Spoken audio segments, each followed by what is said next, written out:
believe it. I had to ask.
Mike Missanelli Show, and the question of the day is, what now? Yeah, what now? Well, we have to step back to reality. Now, there's plenty of time for that. So let me just bring the reality that's coming towards us, and then we'll go backwards. I'm Mike Missanelli. This is the Mike Missanelli Show. Bill Colorado is here. Ray's here. Good morning, everybody. It's wind chill factor out there is ridiculous. All right, I'm done with that. Let's see what we're in store for now. All right, the Sixers, they're done.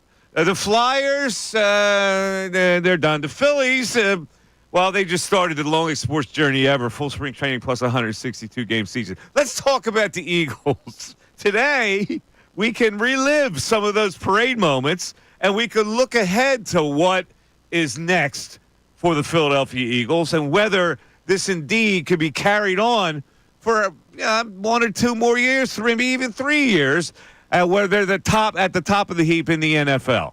So let's relive some of the great moments that we experienced last week as we did our show Friday. I don't know how many people were estimated at that parade. It was outer worldly. And unfortunately, the outer worldly of it was not explored enough by national cameras. Instead, here, you know what got attention? Of course. What got attention was Howie Roseman got conked in the head with a beer can. Now, the beautiful thing about the way people create a narrative, and again, it's lazy journalism at its best, is that, oh, look what happened, those hooligans. They even hit their own GM in the head. Well, the fact of the matter is it was part of a celebration where they were tossing beers to the players and the management and the coaching staff, and it just caught them unaware and conked them, just like Cooper DeJean, the same thing. So it's not malicious, you other city idiots, but the speeches were great. The people who fly, I mean, if you have an overall helicopter camera shot of the sea of people that got to the art museum, or at least tried to get to the art museum, to see that celebration and the speeches, it's unbelievable. Listen, you can say what you want about other cities and how they celebrate. No city celebrates like Philadelphia. And I think that was clearly evident on Friday with the streets lined up from curb to storefront to see. And I'm talking about 10 miles worth of people down there. And then after the parade passes by, they shoot to the art museum to get their spot. Some people were like 2 miles away in that sea of people to see that parade. So we're going to go over some highlights. We're going to play some speeches, all that kind of thing. Bill, how you feel after Friday? You had a weekend to convalesce. How you doing there? I'm still doing pretty great, man. I'm still riding the high of this Super Bowl championship. And you're right, that parade was really magical experience for not only the team, but you're right, to see how many fans just come out and support that. And there was no nerves. Like, it wasn't like, you know, when you go in the games, going into the NFC Championship, going into the Super Bowl, you're still a little nervous. Even if you're confident they can win, you still have to see the game unfold. When you're celebrating a championship like that, there's no nerves. It's just pure joy. And when you talk about Howie Roseman getting hit with the beer can, I still don't know the whereabouts of Joe Shane during that parade. And I want a full, detailed investigation. I need an alibi. I have to know where Joe Shane was when that silver bullet went flying toward Howie Roseman's bus. I'm saying it right now, Ray. You're obsessed. You're just totally obsessed. And now we're going to have to get people to check you out. But let's go over Ray, of course, did yeoman work. Ray was in the sea of people, and he was getting all kinds of reaction from people, getting Eagles cheers all over the place. I got to tell you, Ray, that was dangerous work by you, and you pulled it off. How'd that feel, and how are you coming down from it? I think I'm okay now. I think I've finally fully recovered from that. It was amazing.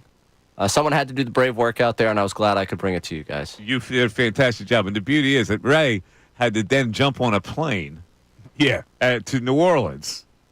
Well, like, right? So after the show, Mike, Uh-huh. I go down to the sidewalk with Ray. He had a couple of his college buddies down there. Yeah. And I'm thinking Ray's saying goodbye to everybody because he's got to go get on a plane to get to New Orleans. Ray says to his friends, hey, do you want to walk over to Pagano's while we down this MD 2020 that Amy Fadul just gave me? Like, you weren't even trying to get out of the city. Ray kept the celebration going. Which nearly ended up costing me. I'll be very honest with you. Because I got to tell you, dangerous. it was impossible to get where you were trying to go if you were trying to get out of the city. Ray experienced it, just made his plane.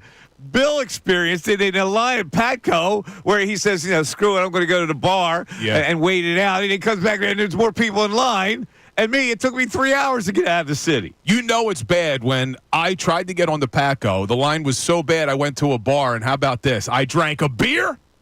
I had chips and guacamole. I had tacos. I just threw caution to the wind. You know that's not my style. But it was a celebration, man.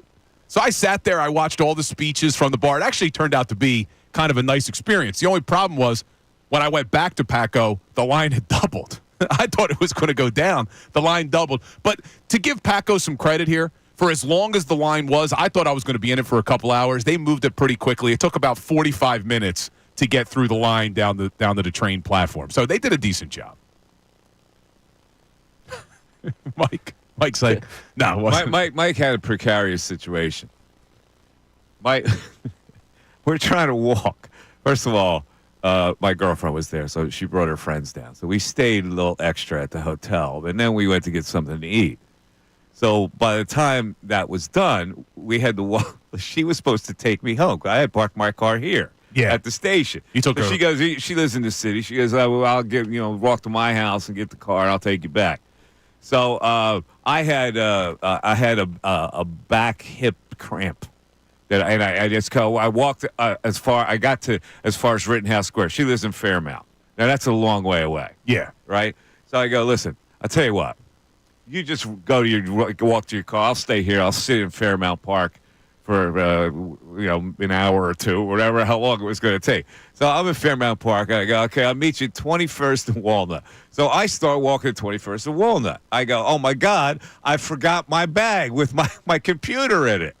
So I go back. I go, oh damn. So I go back. I run through. Now that's a maze. Where all the benches are, and sometimes you lose track of where you are. And I'm circling around. I can't find my way. I can't find my bag. And I'm going, oh, man, somebody took the bag. Somebody took my laptop. My whole life is in that laptop. So I start to think, okay, I got to get a new laptop. And I go, wait a minute, my keys are in there. So even if she gets me back to the station, I can't start my car to get back home. So I'm panicking. I go, wait, did I leave this bag on Walnut Street? Did I drop it down and put my gloves on? I go back there.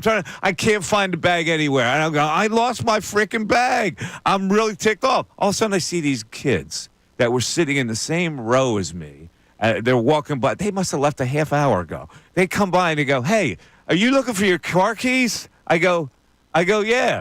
They go, oh, yeah, we saw your bag is sitting there where you were sitting. I go, I don't even remember where I was sitting. Where am I sitting? The guy goes, you go left, and then you make a right and a left. So I go right, I make a left, right. I still can't find it. Finally, it dawns on me that I was in the first row. And I run to the first row. The bag is there. By a miracle. Still there. Still there by a miracle. You see, and our fan base gets a bad rap. Nobody took Mike Missanelli's bag. You see that? They left it there because that's the type of fans we have now. Posidelphia. I wound up getting an Uber with a guy that speaks no English, and I'm going to have him take me to Bala Kidwood because the streets were so blocked, the girlfriend couldn't get her car where I was, right? So I call an Uber. The guy has no idea where he's going to One Bala Plaza. So she calls me because just have him take me to Fairmount. So that's blocked off. It was a nightmare to get out of town, out of the city. It was, and I just kept trying to remind myself the reason I was in that situation. Like the reason I was waiting in line to get on the train, and the reason it was so hard to walk everywhere was because the Eagles had just won the damn Super Bowl, right? You got to take it with a grain of salt and say, hey, you know what? It's okay that this is inconveniencing us because we had a Super Bowl championship. But the question today, Mike, that you threw out to start the show is, what now? How do they continue this level of success? Because there are some question marks as we head into this offseason, and the offseason has officially started. It has. I'm not worried about it, though. I have no. They have a good enough core where I can't even worry. I don't think that their idea for this offseason is that insurmountable. They got a couple players and they can move right on. I think Howie Roseman's on easy street. Now we'll talk about all this. And we'll go over the parade again. We'll relive some of the parade moments, including the great version of Sirianni Love that we did live on the air on Friday, accompanied by a lot of people from 97.5, in fact, Salciunas and Kincade and Connor Thomas. And we had a lot of background singers for Bill Colarulo that particular day. It was a historic day. It was a lot of fun to do that on Friday. And this may be the last time you hear Sirianni Love until September. Yeah, you're absolutely right. So this is why we got to relive this one moment and then put it in cold storage for the summer. Here's how you get in.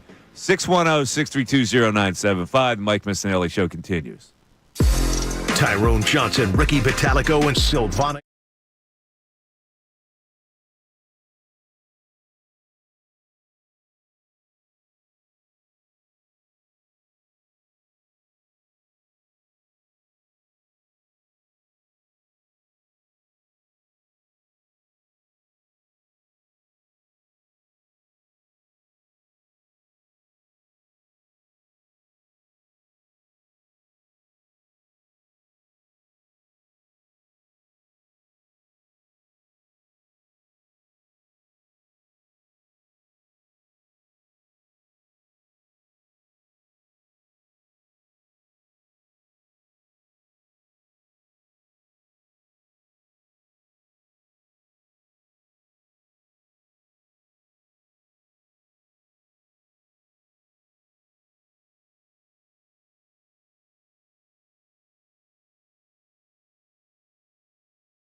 10:16, Mike Missanelli Show. Let's go over some of the things in the parade route, or route, however you say it.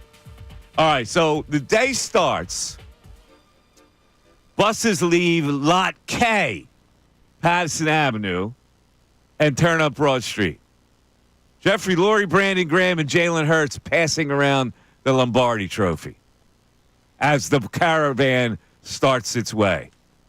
A.J. Brown, Devontae Smith, Paris Campbell were in the same truck. They're waving at the fans. The bus is making its way down. The Baby Birds interacting with fans. Running back Saquon Barkley interacting with fans. Grabbing 3-year-old Lucy Bannon for a photo on her birthday, Bill. Yes, and her father reached out to me on Instagram, was delighted that we were talking about that, and then said he's a huge fan of the show. He even dropped a Sirianni knows how to coach on me. He was a big fan of the show. That was very important. So big shout out to them. That was pretty cool. Thank you, Lucy Bannon's dad. Barkley had a sweet moment with one of the Eagles' ball boys. Saquon was really enjoying himself. He was shotgunning beers. How long does it take to get a little woozy if you're Saquon Barkley through all that muscle mass and the weight? How long do you think? Probably quicker, to be honest with you. Quicker? Why is that, Bill? Because he's probably not a big... You're jacked like Saquon. You can what? You can squat 900? Well, no, you look at, like, Nolan Smith was hammered, too. Quinyon Mitchell. These guys probably don't drink a lot during the year. Mm-hmm. So, one, they don't have a lot of body fat. They're not big drinkers. And then when you start drinking that early in the morning, that quickly, they were probably hammered by the time they got to South Philly turning on Broad. That day drinking's no good. Zach Ball runs over, sign the baby during the parade. Now, an hour into the festivities, Grant Calcaterra giving a stone-cold Steve Austin impersonation, bashing 2 beers above his head and chugging them before throwing the empty cans into the crowd. I saw that. Quinyon Mitchell ditching the bus to take in the crowd on his feet. He wore the iconic Guantanamo Bay hoodie. And you see, veteran James Bradbury had to get in the way of one of the interviews because he was afraid what Quinyon was going to say to the news camera. Oh, look at you, man. Yeah. Is that right? Yeah. He did that? James Bradbury saved him. Wow. Cooper DeJean, gash on the head from a Bud Light can. This was Valentine's Day for Cooper DeJean. You got to think Cooper DeJean did he have a young lady with him? You got to think he's in demand, Coop, isn't he? He is, and I think he's single, ready to mingle. I'm not sure about that. He's in a relationship. Oh, he Got a is? girlfriend. Was his girlfriend there in the parade? He does. I don't know if she was there. But I'll tell you from doing the man on the street before we went on the air where we were doing the little digital videos, a lot of suitors for Cooper DeJean were around us at the Cambria Hotel. Well, I'm sure. There's a video. There's a video circulating on Twitter where there's a young woman waiting outside of a house that Cooper DeJean is going to be coming to, and Jalix Hunt is on the second floor window coaching her up about what you're going to say when Coop gets here. And she's holding a sign that says, "Cooper, you can get into my jeans." That's the sign. That's the sign that she's wearing. Let me ask you a question. If you had a chance to go, God came back and said you can start your life over, would you do it as Cooper DeJean or Ludwig Oberg? Who? Ludwig Oberg, the golfer. Oh, yes. Who would you come back as? I don't know. It's kind of hard to be higher than Cooper DeJean is right now after in his rookie season, the pick 6 in the Super Bowl, Super Bowl champion. I don't know, man. All right, Coop. Right? Do we have Jordan Mailata singing "We Are the Champions" by any chance? Or let's try to get that eventually. But let's get some speeches. Do we have some speeches that we can play? You get Mailata? Okay, let's kick it off with Mailata. I don't know. I kind of want to compare it to what we did, Bill, with Sirianni Love. I think Mailata's got a better voice. You think Mailata is a little better? We're going to ask the people what version they like better here. So let's start it out with Jordan Mailata singing "We Are the Champions" at the Art Museum. I'm no one for speeches, but I know how to sing, so I'm gonna need some help. I want to sing a song that everyone here should know. Kind of sounds like this. We are the champions, my friend. There we go, come on. We keep on fighting to the end. We are the champions. We are the champions. No time for losing, 'cause we are the champions. Come on, Philly. Of the world. Not many people tuning in there. Yeah, maybe you couldn't Joining hear in. him. I'm sorry. He had trouble getting to that Freddie Mercury high note. Yeah, well, that's probably all day drinking right there. Yeah. And Freddie Mercury, that's not an easy high note to No, hit. it's not an easy high note, man. It's a risky venture there. Maybe he should have gone down an octave. but in any event, He tried. No, I'm surprised that people didn't join in. They may have. Maybe the mics just weren't picking them I up. don't know, man. With all those people, you would have heard it. All right, do we have Sirianni love? All right, this is like, which do you like better? Now, this is we tried to get an accompaniment on Friday from the Cambria Hotel. We got a bunch of 97.5 schleppers hanging around, and they did a little background. So Bill, in demand in the hotel lobby, starts it off with a little Sirianni love. Here we go. Let's get the groove in here. California, here we go.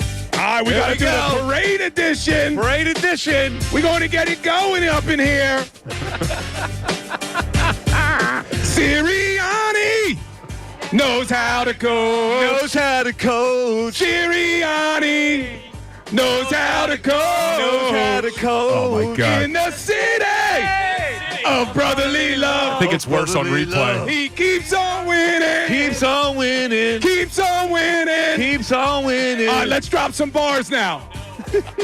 Now let me welcome everybody to the Super Bowl win, where the Eagles fly high. Let the selling begin. Phillies in the house. We took it all. Yeah, it's Eagles love. Make those critics crawl. Yeah. Down in Philly, we don't play no games. Jaylen Herz on the field, putting others to shame. Nice. Throwing touchdowns, running them in. Question him again, it'll be a sin. My man Sirianni, yeah, he's running the show.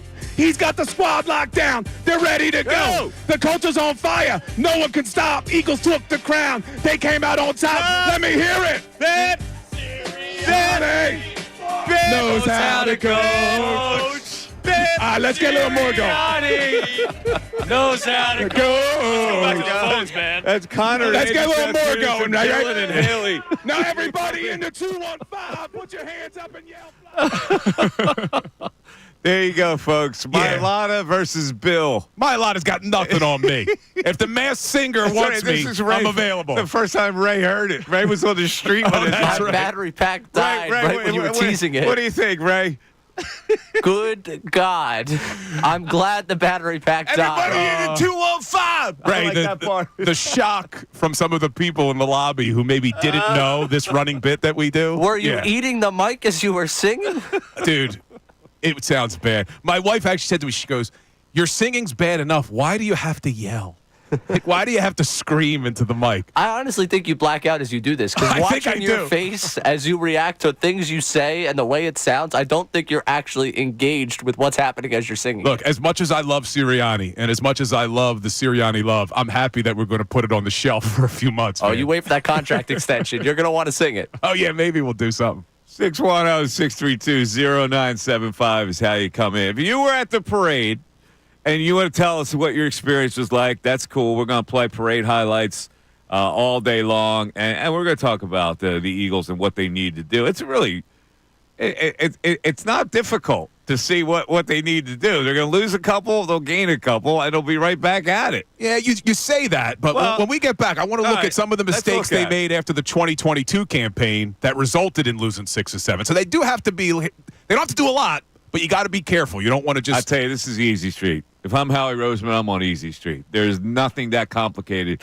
about keeping this team right there. Even in the concussion protocol. What? He's in the concussion protocol. He got hit in the head with a can.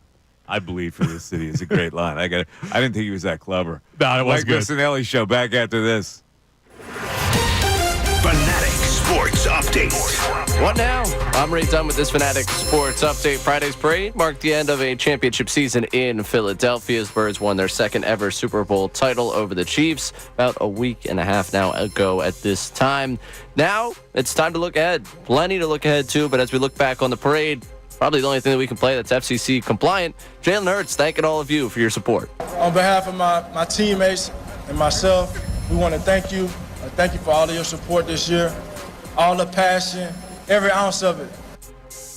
And now it's time to put that passion into figuring out how they're going to repeat or at least compete one more time as champions. The first order of business is going to be an offensive coordinator. Kellen Moore, of course, new head coach in New Orleans, and he might be taking some Eagles coaches with him. Apparently, Doug Nussmeier interviewing to be the offensive coordinator for the New Orleans Saints. Also, Christian Parker apparently going to interview to be the defensive coordinator for the Saints as well. He spent this past year as the defensive backs coach for the Philadelphia Eagles, and plenty to talk about with personnel moves. So that's where we go from here. Elsewhere in the city, the Phillies are having their first full squad workouts for this season down there in Clearwater. Spring training is underway. In the NBA, the All-Star game was last night.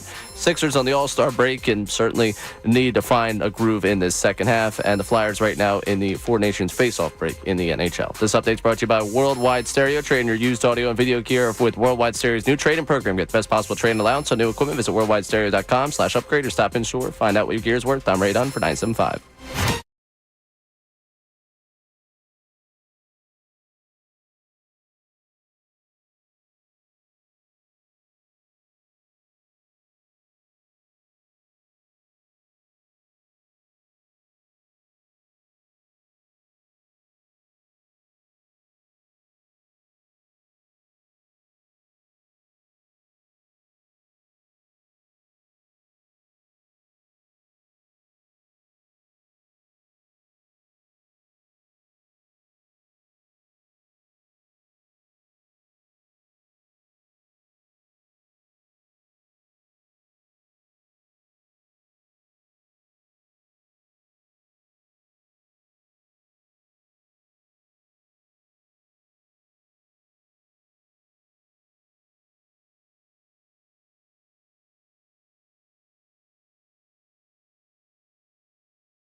Here's an addendum to that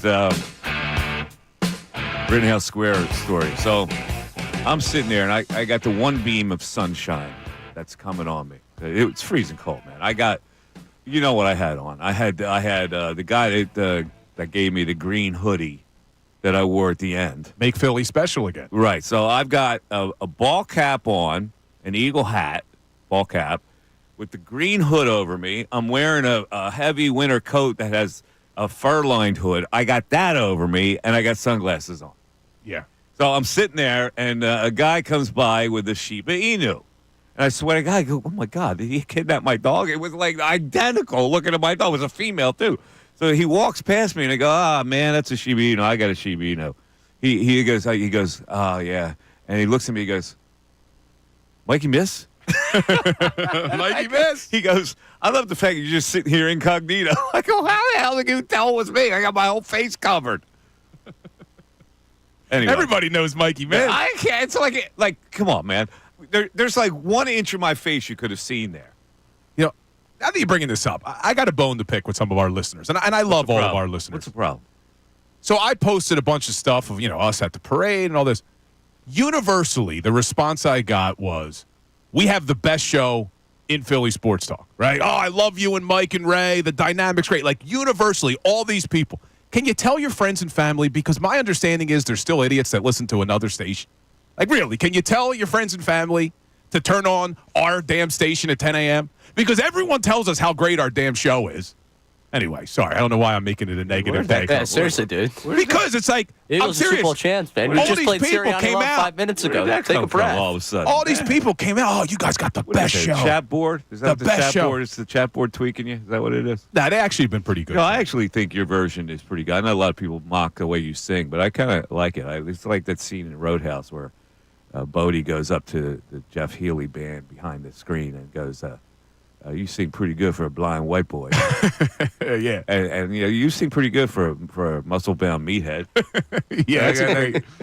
They never should have remade that movie, man. They ruined it. But, look, you said something before the break that has me a little concerned because you're saying for the Easy Eagles, peasy. yeah, for the Eagles to continue Easy this peasy. level of success, it's going to be easy. They're going to sign Zach Bond. Let's all right. Let's look at Yeah, look at the free agents.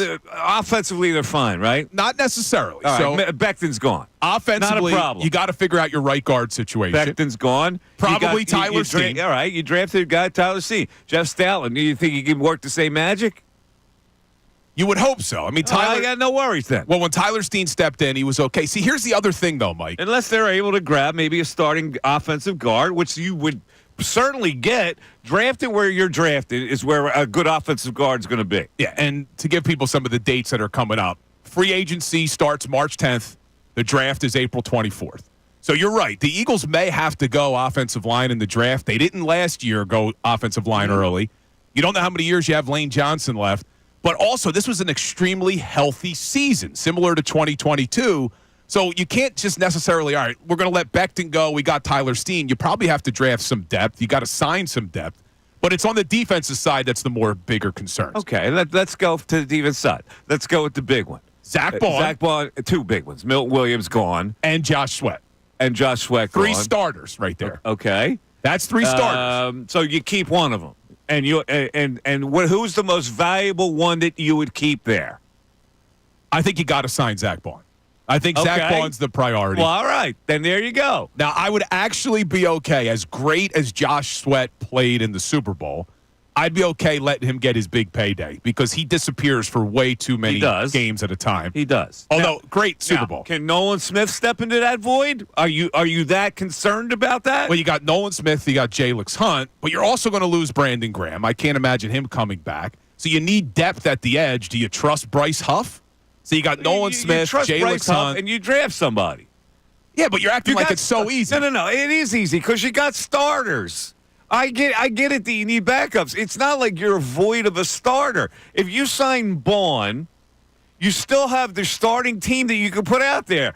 But here's the issue, Mike. I'm going back to 2022 because you learn from your past mistakes, right?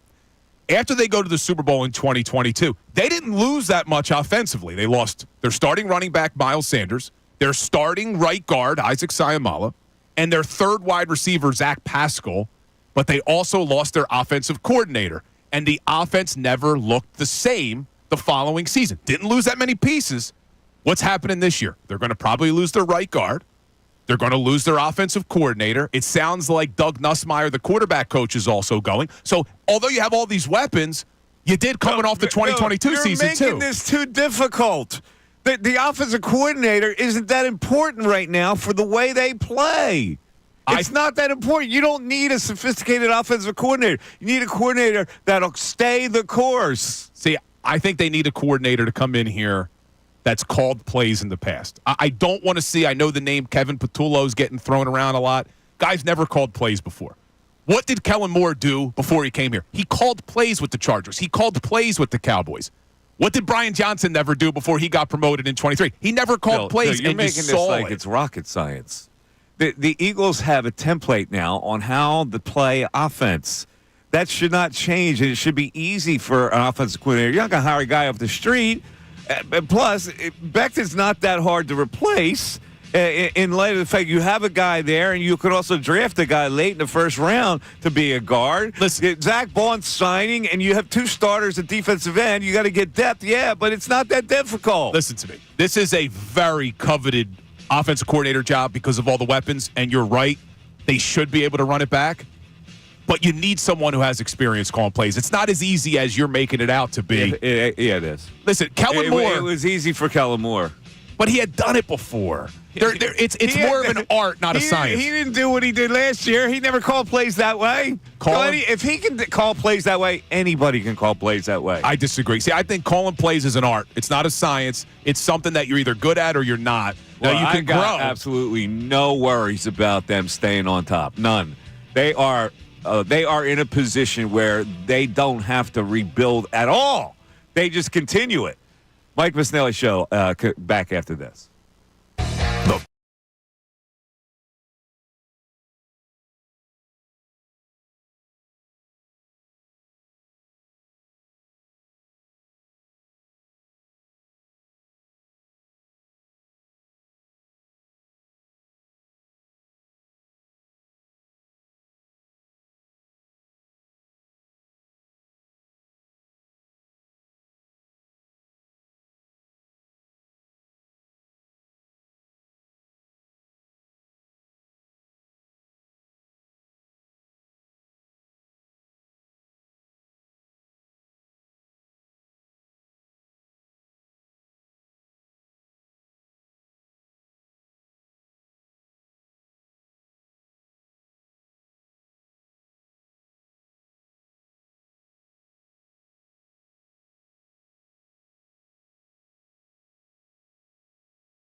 destroyers because they beat. See, a lot of people forget the Patriots won one, then the Eagles beat them, and then the Patriots came back and won it again. So they stopped them from the three-peat right in the middle. And did you see? I think the stat is the Eagles championship wins. They've beaten Andy Reid, Bill Belichick, and Vince Lombardi. Yeah. Pretty wild. Yeah, it is. Again, you have a little more worry than I have. It's hard to win another Super Bowl. I get it, and there's so many things that could happen to prevent you to do that. But it's not difficult to present this team into another season where they could be the favorite to win the Super Bowl. I don't think it's that difficult at all. It certainly wasn't as difficult as it was last offseason. He's going to be strategic. Yeah, he's going to add some players to replace certain guys. And that's what all teams have to do. Yeah, but you got to figure. All right, let's look at the three big defensive free agents. Zach Bond, Milton Williams, Josh Sweat. How many of them do you think the Eagles need to re-sign? One. You're only concerned with Zach Bond. Yeah, they're going to have to overpay him, so you can't pay anybody else. And then if you let Milton Williams walk, who I think is a severely underrated player. I've been saying that for 2 years. But it's not like you don't have players there. Well, you got Jordan Davis, Jalen Carter, and you have to hope Maro Ojomo steps up and plays a bigger role. Yeah. But then on the edge, as good as Nolan Smith was, as excited as I am about what Jalix Hunt can do in year 2, who do you have behind him? Do you trust Bryce Huff? What? This is where you bring another guy in. Yeah, but you're acting like they just grow on trees, man. Just bring in another edge rusher. You'll be fine. There's always a guy you can get, or there's a guy you can draft and bring him along. It's not perfect, but they've got, one spot to fill? This is ridiculous what you're talking about. It's one spot, really. Yeah, you talk about the D-tackle position, the edge rusher position. You hope Nakobe Dean's healthy next year. The linebackers I'm okay with. The secondary. Now, here's a way you could make some room, Mike. As much as we all love Darius Slay, big play Slay. He's got to go. If you get rid of him with a post-June 1st designation, you save $4.3 million. I think he's gone. He knows it, too. And then Bradbury's going to be gone. Yes. People don't even realize he was still on the team. That saves you another 4.7. But you do have depth. Like Keely Ringo's depth that you can use. You can draft another guy. Well, you got Cooper DeJean played inside this year. So is he moving outside? Are you going Quinion and Cooper DeJean at opposite sides? That'd be risky. So, and you're going to lose Avonte Maddox probably. Isaiah Rodgers, you try to re-sign him. Avonte Maddox, oh my God, can I'm happy with him. Please don't lose Avonte Maddox. It's just, look, I think this team's great. I think they'll continue to be good next year, but it's not as easy as you're making it out to be. What is the source of woe that you have here? It's not a source of woe. What is this? Like, it's vigilance, Mike. People vigilance. know, power rankings know exactly what we're talking about here. They're going to lose something. They've got him still at number 1. Like, what is the big rebuild here? Well, to quote something you say a lot when we try and take an Eagles problem and compare it somewhere else, I'm not worried about the problems of 31 other football teams. The Eagles have luxury problems right now compared to the rest of the NFL, but they still have question marks going in the offseason of what they're going to do. But everybody has question marks. Don't the Eagles have less question marks? They have a pedigree now of winning. They have to get like 2 positions maybe. The brilliant general manager who rebuilt this team anyway, he's not going to be able to figure it out. No, they should be able to figure it out. I'm not. I think you're misunderstanding. I'm not nervous. I'm saying that you got to be vigilant when you go into this offseason. It's a tone of woe. Yeah, but TOW. But if you look at our history now, recent history, 2017, they go to the Super Bowl, they win it. They didn't necessarily make the right decisions going into that 2018 season. They didn't make the right decisions when you lost Frank Reich at offensive coordinator. 2022, you go to the Super Bowl, you lose. They didn't make the right decisions going into 2023. They let a few players walk that they shouldn't have. Where could they make the wrong decisions here? Like, give me an area where they're going to make a wrong decision. What if they let Zach Bond walk? Well, okay. Well, right? I mean, they had T.J. Edwards after the 2022 season, who had a great season at linebacker. They let him walk. But this guy made All-Pro. Fangio loves him. They're going to probably have to overpay for him. That if they lose him, I would agree that would be faulty. All right, so there's an issue. You got to hope that you have your right guard situation figured out. But are if they dumb Becton enough walks. to lose him? I don't know. Listen, after the 2022 Super Bowl, they lost not only Kazir White and TJ Edwards at linebacker. They let Javon Hargrave walk. They let Chauncey Gardner-Johnson walk. They let 4 of their starters, and they let Marcus Epps in a walk. more desperate situation. They're gonna lose Slay. They can replace Slay. They're gonna lose Milton Williams. That's not gonna cost them that much on the salary cap, but he's gonna make money, so they can't keep him. I just don't see what there's this big. Listen, I don't know. how did they win the Super Bowl against Patrick Mahomes? What did they do? They got there with their front 4, right? Now, you're still going to have Nolan Smith and Jalen Hunt. I get it. But Josh Sweat, who had probably the best game of anybody, could have arguably won the Super Bowl MVP. He's not going to be here. Milton Williams, who had a great game, he's not going to be here. Not like you can do anything about it. Those guys are going to get paid. They played at a level to the point where they're going to get paid. That happens in the NFL. But let me ask you this serious question, because I agree with you. You can't let Zach Bond out the door. But knowing what we know about Howie Roseman and how he values the linebacker position, is there any chance that they say we're not paying Zach Bond top dollar? Because if that happens, I think it'd be a massive mistake. Yeah, all right. Well, in any event, some highlights of the speeches included a couple of F-bombs being thrown out there. More than a couple. Times have changed where it's now commonplace to throw the F out there. I don't know if people think it's right or not, but Bill doesn't think it's right. And we'll discuss it after this on the Mike Missanelli Show. Fanatic Sports Update. What now? I'm already done with this Fanatic Sports Update. And it's brought to you by Bet365. Whatever the moment, it's never ordinary at Bet365. Download the app today. Friday, the parade marked the end of a championship season in Philadelphia. Amongst the chaos and the fun, a number of Eagles got a chance to address the fan base from the Art Museum down there in Philadelphia. Jaylen Herz was probably the cleanest of all of them because FCC regulations made that an interesting 2 o'clock hour for us. Herz thanked all you for the support all season long. On behalf of my teammates and myself, we want to thank you. Thank you for all of your support this year, all the passion, every ounce of it. Now, time to turn the page and look towards what the Eagles are going to do in the offseason. Number of key guys up for free agency, and of course, what they will do at offensive coordinator. Kellen Moore, the new coach of the New Orleans Saints. He might be bringing some coaches with him. Quarterbacks coach Doug Nussmeier has interviewed for the offensive coordinator position down there in New Orleans. Also, apparently, Christian Parker, the defensive back coach for the Birds, has interviewed for the defensive coordinator job. Elsewhere in Philadelphia, Phillies having their first full team workout down there in Clearwater today. Sixers on the NBA All-Star break, Flyers on the Four Nations face-off break. This update is also brought to you by the Truist Championship at Philadelphia Cricket Club. The PGA's Truist Championship will be played at Philadelphia Cricket Club in early May. Watch top tour players and enjoy a variety of fan activities. Tickets on sale at truistchampionship.com. I'm Ray Donald, the home of the 76ers and the Flyers. 97.5 The Fanatic and 97.5thefanatic.com.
Find the fanatic. All right, quickly. So we had my Lotta singing "We're the Champions." We had speeches. Jaylen saying, "I wouldn't come to the Rocky statue until I won a championship." We had BG, who was frankly underwhelming. We had the mayor, who was up there so long it was like she was reading the Dead Sea Scrolls. Yeah, a little long-winded there. We had a big D joke thrown out there, and we and we had a couple of F-bombs. Now, let me just say this. The people that have listened to me all these years remember in 2008 when a drunken Chase Utley got up there and said, "World bleeping champions," and I ripped it. I'm gonna rip this too, but not in the same way. In 2008, it's 2025, first of all. So our morals have been diluted even more as far as our language goes. Secondly, it's a football crowd. Thirdly, I am not in favor of hearing the F-bomb in a crowd, but I've decided not to fight it because when you try to fight it and when you go, you know what, there's kids, it's not inappropriate, whatever, people come at you. This is the first time the kids heard it. They're expressing their true emotions. So I've given up.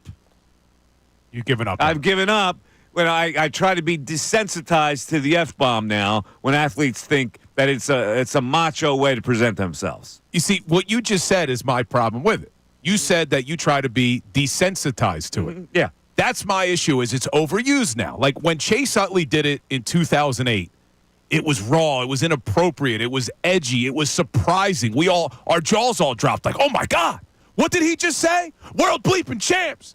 And then in 2018, when Kelsey gave his speech and he was dropping F-bombs, it kind of had that same feeling where like it felt wrong, but you liked it because you were excited. I think it now, when every single person gets up and uses it multiple times, it loses its edge. It loses its shock value. You like the... I like the all, shock value of it. It's a vulgar word that should not be said in public like that. I get it, but when it was used the way Utley used it, it had that shock value. That repulsed me. Shock value, it repulsed me. First of all, it's a baseball crowd. It's a friendlier crowd. There are more kids there. It's on live television. Like, dude, have a little control. See, I get where you're coming from. You're not wrong, as I like to say. But I did like the edginess and the shock value of it. Yeah, I didn't like it. You don't get that anymore. I didn't like it at all. When every person and the does only it reason now. I am okay with it now is because, time is going on. You're talking about now, well, how many years is that? 17 years beyond when Utley did it? It's like our morals have been thrown out the window. We have no morals anymore. The way we speak to each other, the way we talk in public, when we drop the F-bomb, when we drop the MF. True, but you understand what I'm saying where it's being overused at these speeches where it doesn't even matter It's a anymore. reflection. Those guys think it's a reflection of their machismo. Like it actually makes them more macho to do it. I also think maybe the alcohol plays a part in it, too. Well, sure, it plays a part in it, but it's like, that's the cool thing to do now. And I go, okay, it's a football. Football crowds are different than baseball crowds. There were so many little kids. Oh, yeah, baseball's at that so Philly sophisticated. Parade. No. I'm talking about little kids. Little kids go to baseball games. Little kids. Dude, there were little kids at the parade yesterday. But you're missing Friday. my point. Little kids are more baseball oriented when they go to the ballpark with their families and the whole bit. It's not the same in football. Yeah, you see, I don't have a problem with it like you have a problem with it. I just want it to be less used so that it has more meaning when you drop it. I don't have a problem with it anymore. I told you I got totally desensitized to it because when you try to stick up for what you think is right, people come at you. What are you talking about, Mike? What are you, a prude? Yeah, people are like I use the F-bomb more than anybody on history, right? I just won't do it. Like if I'm speaking to a school, I'm not going to do it in front of kids. or on the air. Air. Because then Ray will have his work cut out for Exactly. him. Yeah, I tend to use the word a lot as well. I try to stop using it as much. I think it's a great word. It's a great word. It's effective. You can use it as a noun, adjective, adverb. It works in pretty much any capacity. Yeah, it's like the four-letter. But in public, it makes me wrinkle. Yeah, people are saying, Mikey, get off my lawn, Missanelli already. Of course. They're coming at you Of on course the they are. YouTube chat. That's why I go, you know what? Knock yourself out. You can say it as much as you want. It is the Mike Missanelli Show. You're listening to WPEN HD1, Burlington, Philadelphia. It's a Beasley Media Group station, broadcasting live from the Comcast Business Studio. powering possibilities. Let's go to the text board today now to start the 11 o'clock hour. We got texters with their opinion on this rebuild, which is not really a rebuild. It's an add a couple players. It's a build. Yeah, we got someone that's, I think, a little upset with the belief in Howie from one Bill Colarulo. Why is the trust in Howie and the players so low? There are questions going into this year about the secondary, about the linebackers, about the defensive line, the whole defense. We're now picking spots in those positions, not the whole group. Calm down. We reset. We have to try new things. There'll be mistakes and surprise successes. Maybe Myles Garrett. The team is high on Dean and Trotter Jr., so no Bond. High on Ajomo, a depth signing or a draft pick at D-tackle, D-end. Make big-time sign or trade. Sign Becton for Pete. Wait a second. There's a lot in that text. It was a lot. It was 2 texts. They followed up after they were worried about it. So the first thing is that jumps out to me is that texter saying walk away from Bond. Correct. That is what this texter saying.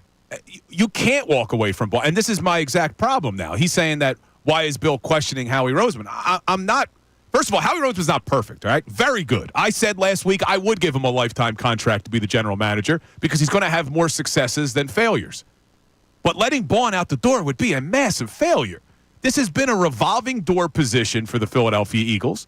The years they have good linebacker play, they go to the Super Bowl. The years they don't have good linebacker play, they lose 6 of 7.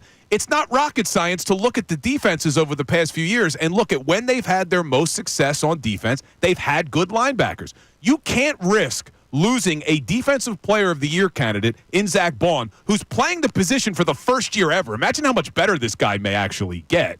And say, oh, we're just going to go with the 5th-round rookie Jeremiah Trotter because we like his last name.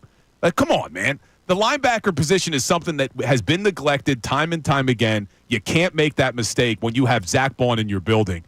I can't believe this texter would walk away from Zach Bond. Yeah, I agree with you, and that's why I don't think they're going to walk away from Zach Bond. They're going to have to overpay him. I also think he would like to stay here, so maybe you don't have to get him at 17. You get him at 15. I don't know. I agree. I think he has, just like T.O. convinced Andy Reid that a wide receiver is very important, I think that Bond convinced Howie and the coaching staff that a linebacker in this particular NFL is very important for what he does for you. Yeah, absolutely. I'm looking at some of the highest paid linebackers, though. Like, Roquan Smith's making $20 a year in Baltimore. Fred Warner's making $19 a year. Mm-hmm. Tremaine Edmonds, $18. Bigger track records. Now, Patrick Queen, who signed his free agent contract this past offseason with the Steelers, he's making close to $14 million a year. Well, that's the area. I think that's what it's going to have to be, around 14, 15. That's the area, and I think they can handle that kind of an area. I think they have to. You figure it out. All right. You got to figure it out. What else have we got on text board? Some people not thrilled with our cursing conversation. People thinking that we've gone a little soft on not liking the curse words. Well, first of all, I told you I don't even care about it anymore. Like, did people not hear what I had to say? I said I cared about it with Utley. I don't care about it as much when it comes to football crowds and our morals have waned. I mean, let's face it. I'm not an idiot. I see people in public use the F-bomb like it's like part of their regular vernacular. I see it in grocery stores. I see it in bank lines. Wherever you see it, the people are going to use it. So what I'm saying is that it was unnatural for me to hear it in 2008. I think it was totally inappropriate for what Utley did. To now, it's like it's a football crowd, and I don't care anymore. Bill cares more than I care. What are you coming at me for? I don't care. I just told you I don't care. I said the whole conversation. The whole conversation. Solely at you. And again, let me clarify. I don't care in the sense that it's so inappropriate and you shouldn't use it. I think that they use it so much that it desensitizes people and it loses its effect and now it just becomes like a normal word. Well, isn't it good? If it loses its effect, isn't it good? Nah, see, I liked when Utley did it because it was so shocking. Everybody lost their mind. Now every single speaker gets up there and drops F-bomb after F-bomb. You're such a child when Utley did it. You're probably it's still Macho Bill. Oh, that was so cool. He dropped the F-bomb. Like were you wearing your backwards hat when you said that? There was a reason why. Were you a bro back then? Let me ask you a question. There was a reason why every single Philly that was up on the stage lost their mind when he dropped it because it was unique, it was raw, it was edgy. Did you see every Eagle lose their mind? All 100 F-bombs that got dropped? No. It's lost the impact that it had, the shock value that it had. And I liked the shock value of it. You got to do something else now. Next year when you win the Super Bowl, do something else. I'm not going to give any suggestions. Yeah. Stop there, Bill. I'm begging you. All right. The best line of the entire parade, the best line was Howie Roseman, I bleed for this city. I'm telling you, I didn't know he was that clever. Rick in Easton joins us. Rick, you're on 97.5 The Fanatic. Rick. Hey, Mike, you sound exactly as confident about next year as you did going into the Super Bowl game, and I totally agree. There should be no reason that you should be concerned. And, Bill, I hear you, but I think he learned his lesson letting Edwards go. I guess time will tell. I got a Phillies point I want to bring up, Mike, but I want to get this First out. of all, Edwards was a good player. He wasn't as good as Bond. Oh, no. We're not even talking the same. Exactly. I couldn't agree. And also, this roster that's coming back next year is a lot better than the roster that came back after that Nick Foles Super Bowl also. But that's beside the point. Before I get to my Phillies point, this is also the first time a defense ever had 4 defending first-team All-American, national All-Americans in the college ranks, and 2-time national champs in Davis, Carter, Smith, and Kobe Dean. That's never happened before either. There's a lot of things going on with this defense and this offense, and most of them are all coming back. It's going to be hard to beat this team next year. But I totally agree, Mike. But can I go Phillies with you for real quick? Sure, Phillies. I need to go Phillies because First day workout last week. That's correct. And baseball is our game. So real quick, number one, I just have to say this. I understand that Schwarber wins games leading him off. I get it. But we have failed 3 years in a row. Yeah, there's going to be a new lineup. I don't know if you caught that. They need to go, in my opinion, just my opinion, Mike, and I'll let you go. Yeah. Turner, Harper, Bohm, Schwarber, Castellanos, and Stott. Until Bohm That's the lineup that was suggested today. Yeah, and last point, Marshawn has to get on the field for half those games. I think JT is going to be a disaster offensively for this team to do something in the postseason. I don't know if he'll be a disaster. He's a catcher. You're not going to get – no other team really is going to get the offensive numbers as a catcher. He'll catch 100 games. I don't know who the backup's going to be. I guess overalls will get the backup spot again. I can't take him one more year. And are we really going to do the who leads off argument over the next couple months? It's already been established. They're going to change it. Well, he said he would consider it, right? I don't know if he said it's official. There was a published lineup I saw on Twitter. Exactly, that was the lineup: Turner, Harper, Bohm, Schwarber, Castellanos, Stott. Yeah, but that's a writer. That's not Thompson saying that. Yeah, but that's if they're putting that out there, that's been discussed. Well, I just remember Thompson said after the winter meetings he would consider a change at the top of the lineup. I just don't know if it's official yet. Yeah, I think it'll be official. I think they're going to change it up. 610-632-0975. Mike Missanelli Show continues.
Mike Missanelli Show. Here's how you get in at 610-632-0975. There was this video going around on the text board, not text board, the Twitter, yesterday.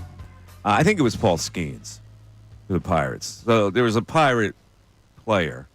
I don't know who the player was. He might have been a minor league player climbing into batter's box against Skeens. And if you look at this video, he throws 3 pitches. He throws 3 air benders. First of all, it's 100. If it's 1, he's throwing 100 with a tail to the right. Yeah, it's pretty nasty. And so this left-handed kid. This is the thing. This is why hitting a baseball is the hardest thing to do, because you have a split second to decide. So it looks like a fastball is going to come at a certain part of the plate, and all of a sudden the spin on it just takes it away from your bat. And so I go, Colarulo probably thinks he could hit this. So I was just reading a tweet from this guy. The guy goes, out of 10 pitches, I think he'd get 1 foul tip. The freaking the professional player couldn't touch it. Much like and you're going to get 1 foul tip? Listen, what are you, insane? The thing that we talked about, this was going back a couple months, where I said if you gave me 10 100-mile-an-hour fastballs, so there's no worry that he's going to hit me with a changeup or a curve or a slide, anything like that. This is a straight fastball, 10 opportunities. I think I could make contact. I think I'd make contact once. You saw the pitch. It was a 2-seam fastball. A 2-seam is going to jut to the right. It's a fastball. You have no shot. You have no chance. You wouldn't even start your swing by the time that ball was past you. Ricky Bo was going to look into this. He was going to try to get me into the batting cage with the Phillies. We got to see if this can happen. If we can make this a reality. I'm telling you, I'll invite you to my team's workout. I play in a 100-year-old league, and I guarantee you still won't be able to hit that. We'll Forget Ricky Bo. We'll see what happens. I'll come to my batting practice. All right, what do I get? If I make contact, let's put something on the line here. If I make contact, what do I get? I mean, my batting practice is not about making contact. It's about actually hitting a line drive somewhere. All right, so what's the point? My point is you're not going to be able to hit a line drive. First of all, you're not going to be able to touch major league quality. Second of all, you're not going to be able to hit 10 chances. You'll hit foul balls off of my batting practice. That's contact. I'm saying I can make contact. I want to put something on the line. You said you'd be able to hit that. Hit. That doesn't mean foul ball. It means hit. I could put it into play. How about that? That's the rule. We got to figure this out, right? You got to put something together here. Such a douche. You really are.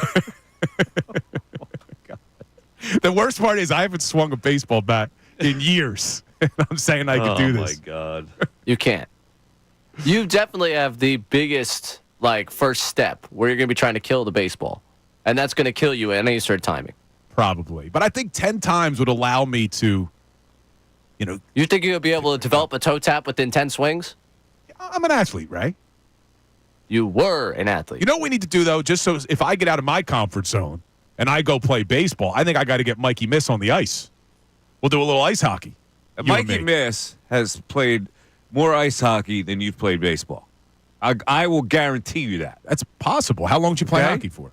Oh, we used to rent the rink all the time. It was a rink in my town. The Bristol Rink, Grundy Rink. We should join a men's league together. Ice hockey men's league. Be fun. Here's the lineup. Phillies. Turner, Harper, Bohm, Schwarber, Castellanos, Stott, JT in the 7-hole, Kepler, Marsh. You like that lineup? Is that right? Yeah. With that pitching staff? Is that the lineup you put together? That's the lineup that's going to happen. This is the lineup. It's going to be. The lineup I'm all right with. Now, what's interesting is, I don't know if you saw that Thompson said he wants to split up Wheeler and Nola in the rotation. Mm-hmm. So this is what's going to be interesting. See, for the Phillies, for me, I'm more concerned about the pitching. That's what I think is going to have to carry this team. And now there's going to be no more fifth starter talk because they went out and got Luzardo.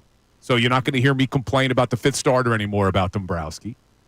But that's going to be the key for this team. I mean, the lineup, yeah, we'll tweak it. We'll do different things. I'm sure all season. It's a long season, but this rotation's got to carry him. All right, so if you split it up, he's going to split that. He's got to split it up because he'll have 3 lefties going into a series, and you don't want to do that. So it'll be Wheeler, Ranger, Nola, Sanchez, or Wheeler, Sanchez, Nola, Ranger, Luzardo, and then he'll only have 2 in a row. Yeah, I mean, it's also possible to go Wheeler, Sanchez, Nola, Luzardo, Suarez, where Suarez becomes your 5th. Could be. And that's a pretty good rotation. It's a very good rotation.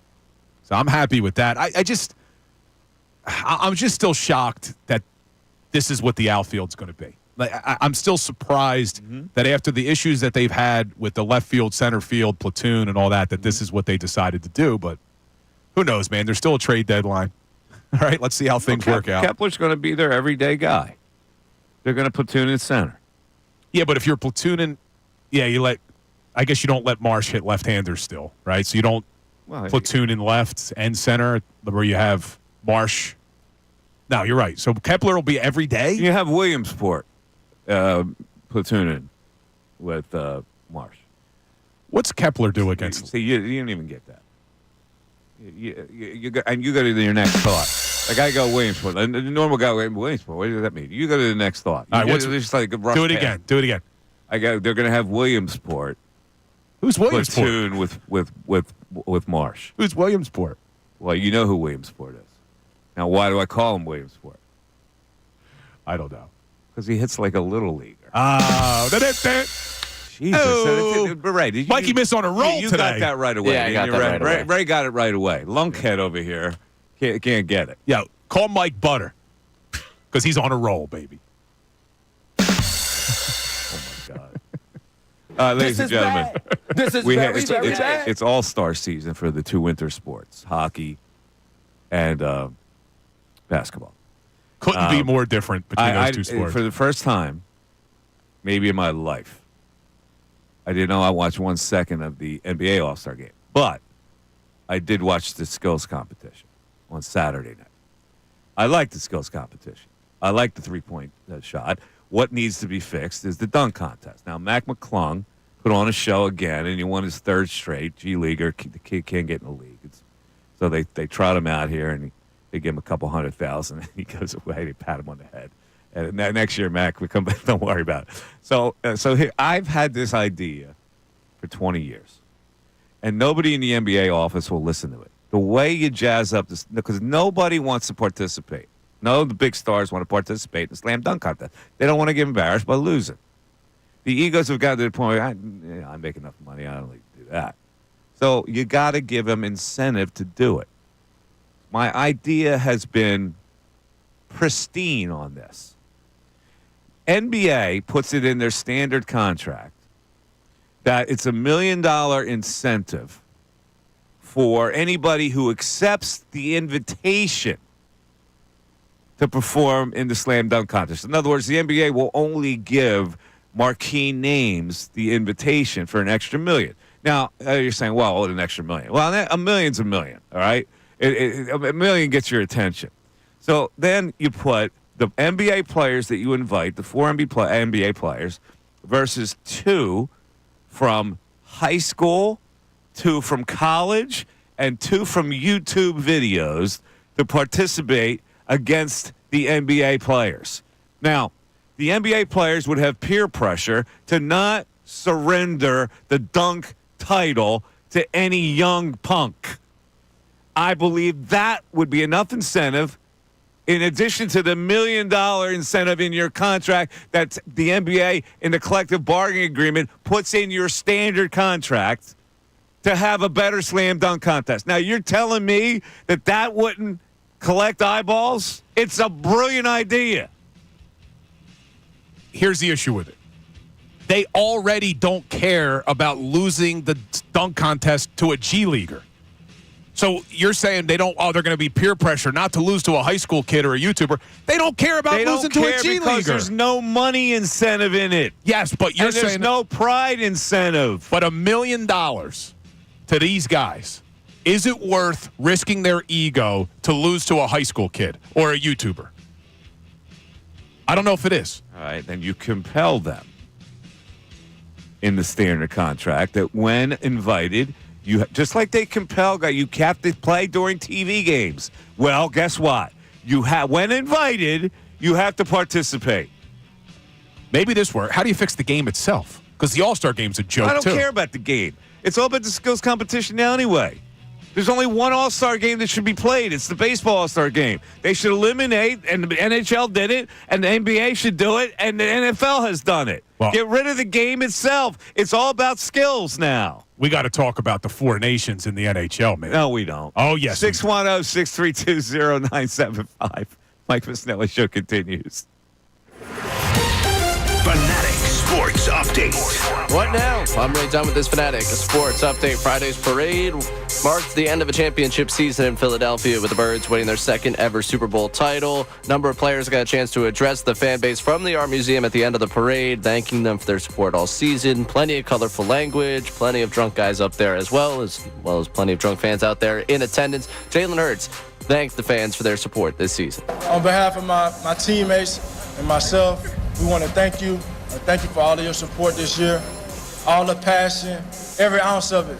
Now to business. Who will be the offensive coordinator for Jaylen Herz this upcoming season? That's still to be figured out after Kellen Moore left for the New Orleans Saints. Doug Nussmeier, the quarterback's coach this season, is interviewing for the offensive coordinator job for the Saints, as well as Christian Parker, the defensive backs coach for the Eagles, interviewing for the defensive coordinator position down there in New Orleans. We'll keep you updated if either one of those guys join Kellen Moore down there coaching the Saints. Elsewhere in town, the Phillies having their first full squad workout today down in Clearwater in spring training, and the Flyers and 76ers both on respective breaks right now for their sport. This update is brought to you by Mercedes-Benz. At Mercedes-Benz, there's a reason they go the extra mile and test their vehicles, creating AI that can anticipate your needs on the road. They demand that every car is worthy of their star because it's Mercedes-Benz. I'm Ray Dunn in the home of the 76ers and the Flyers, 97.5 The Fanatic and 97.5thefanatic.com.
Come, my lady. Come, my lady. Are they just a one-hit wonder? Was this Len? Is that the name of the band, Len? Yeah. Who is it? Who is it, Ray? Crazy Town. Crazy Town, that's right. What's the song called? Butterfly? Butterfly. Where'd I get Len? Who am I thinking of? Len, you're right. Len does have one hit out there, whatever that is. You get it? You get Len? Yeah, I'm trying to remember what song they had. that's Oh, not- Steal My Sunshine is Len. Steal My Sunshine? Yeah. Oh, that was it? Okay. All right, so... So you want to talk about the Four Nations? Yeah, first, the hockey had it to right. Nobody cared about their All-Star game anymore, so they do this thing, which it's good. I understand. You like the fighting. It's not that I like the fighting necessarily. I like what the fighting signalizes. So- it signalizes that they care. The nationalistic Is signalize a fervor. word? Signals. Yeah, I like nationalistic fervor. So, yeah, I just haven't watched it. Here's I need help today from hockey fans. There was a time when I was really into hockey. I grew up in the 70s with the Flyers' success. And so I was totally into hockey, captivated me. And then my first newspaper job, I covered the Flyers for like 6 years.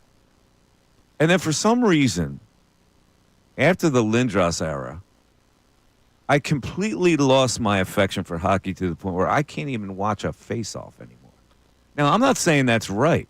I'm saying there's what could have possibly turned me off about hockey to the point where I can't even put my eyeballs on a shift. I know what it is. What is it? As you got older and your eyesight waned, you were upset that they got rid of the glowing puck on the television. See, now you're being He wanted the glowing puck. You remember the glowing puck, Ray? Yeah, Are you that- old enough to remember the glowing puck? I understand the glowing puck. I don't know if I'm actually old enough So to. it was this blue glowing puck, Watch. and when they would shoot it fast was a enough, red streak. it would be a red streak. Yeah, I Mike was a understand. big I've fan of seen that. No, the I was not. video of it. In fact, I loathed that. It was a cheap Oh, it was imitation terrible. of the actual sport because that's still when I was watching hockey. I don't know what it is. I'm trying to figure it out. What about And in I'm 2010? Were you in on that Stanley Cup run? In 2010, the Mike Richards team that went all the way to the Cup Finals against the Blackhawks? You had to be excited about that. No.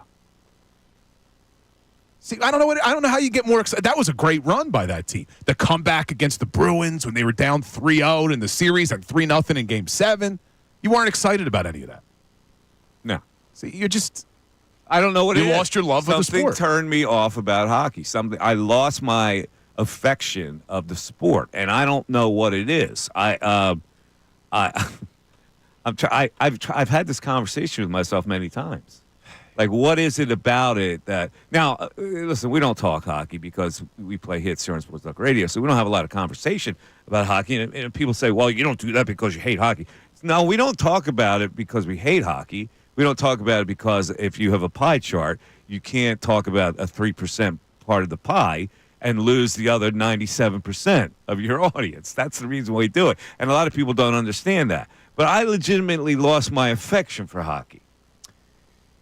Look, it's not an easy game to watch on TV.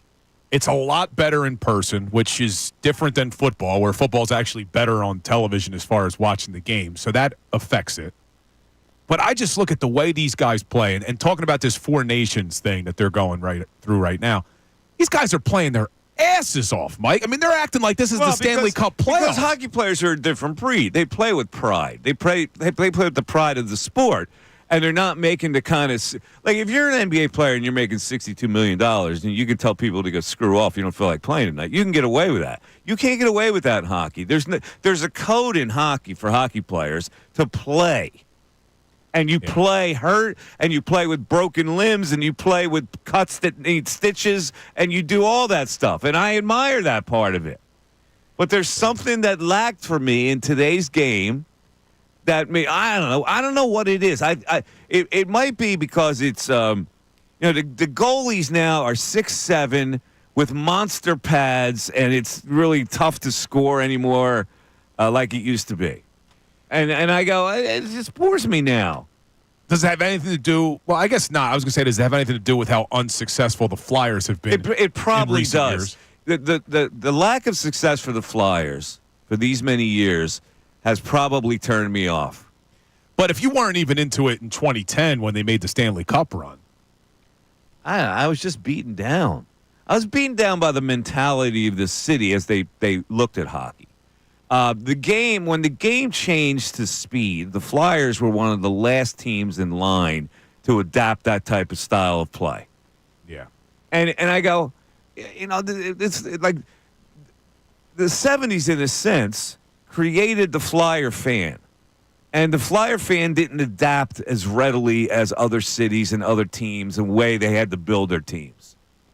No, they did not. And Ed Snyder, although he was a great owner, he stayed too true to that old style. And they always kept trying to win the Stanley Cup and were very short-sighted about building the team. But then you brought in Hextall as the GM. He kept preaching patience. He didn't do a great job of rebuilding. Then you brought in Fletcher. He did a worse job than Hextall.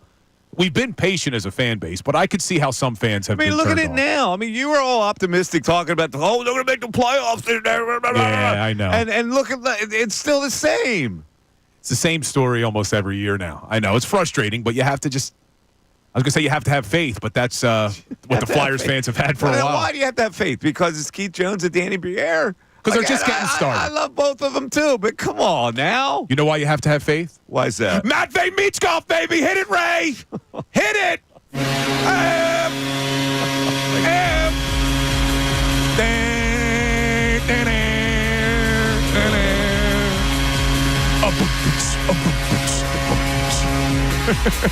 Man, I wish we had that level of excitement. Do you remember when, at least, I don't know how long ago it was. Guys like you were one of the reasons. When I was a kid, though, and when they would score, and it would be that, da-na-na, hey, da-na-na-na, boom, boom, boom, boom, boom, boom, boom, boom.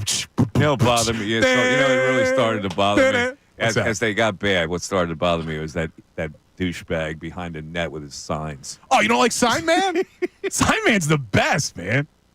His signs are witty. See, this is the thing. They're appropriate. The more you talk, the more I go, you know what? You're out. My hate is justified. Well, look, I got to give you a list of dates. We're going to a Flyers game coming up. No, I'm not. Yeah, I'm going to drag you out. No, I have no desire. Dragging you out there. 610-632-0975. People, I know I'm going to trigger. See, he hates hockey. That's why we don't talk about it, because he hates it.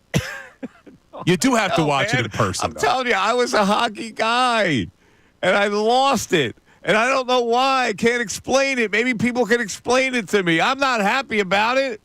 610-632-0975. Back after this.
11:40.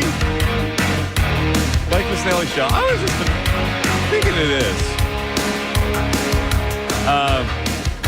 I saw a video on Twitter. I don't know when this happened, where Tom Cruise was getting interviewed by some English dude, and the guy pulled a prank on him and water squirted out of the microphone.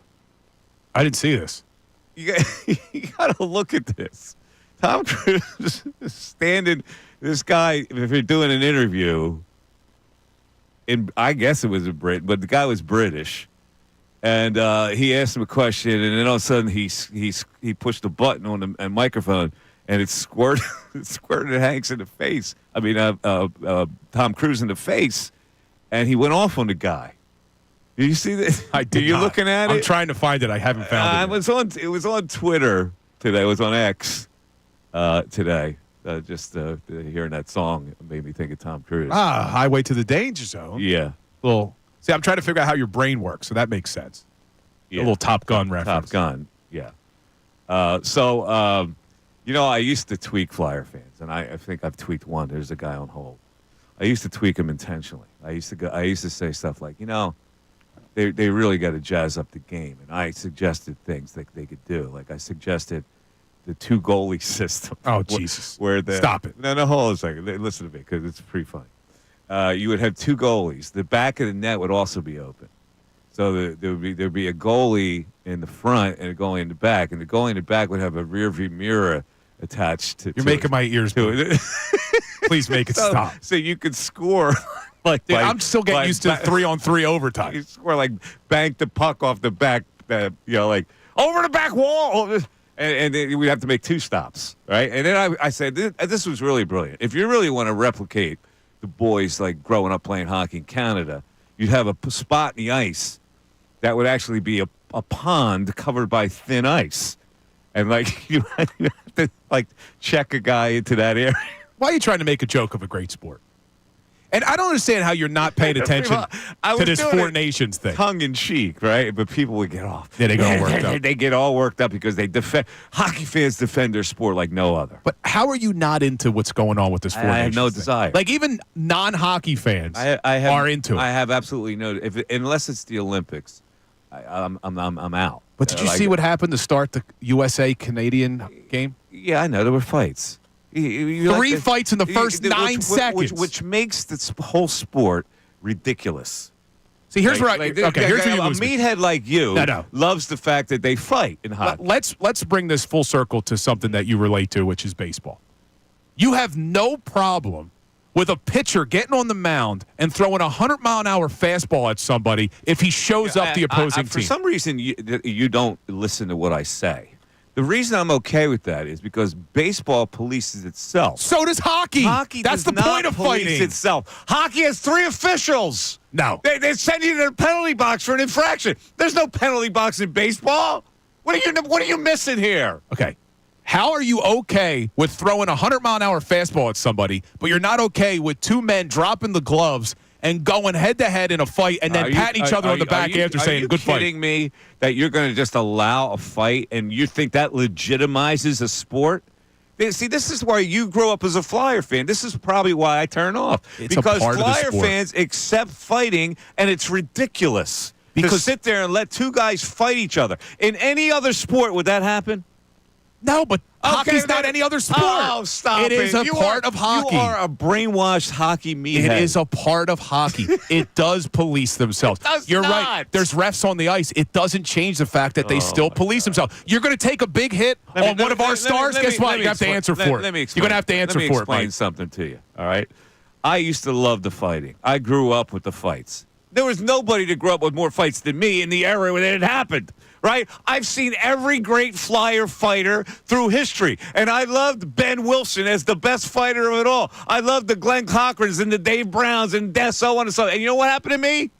I grew up. I actually grew up, Bill. It is a part of the sport. stop First it. of all, you got to understand something. I don't want to. You got to understand something. When you're on ice skates, I'm done hearing you. Listen to me. talk When you're on about ice fighting. skates and when you are traveling at the speed with which these guys are traveling, the hits are harder. The contact is more forceful. You have to protect each other. So if a guy's going to take a hit, even if it's clean, he's going to take a hit at Michkov, guess what? He's going to have to answer for it. It's a way that they police themselves on the ice. You're okay with a guy throwing a 100-mile-an-hour fastball. Are you okay when the batter charges the mound? Sir, are you all right with that? If a guy throws at somebody, are you right when they charge the mound? Dude, this is when Mike knows I got him in the corner. They're going to get thrown out of the game I got him in the corner the here. mound. Am I okay with charging the mound? Yes, I am okay with charging the mound.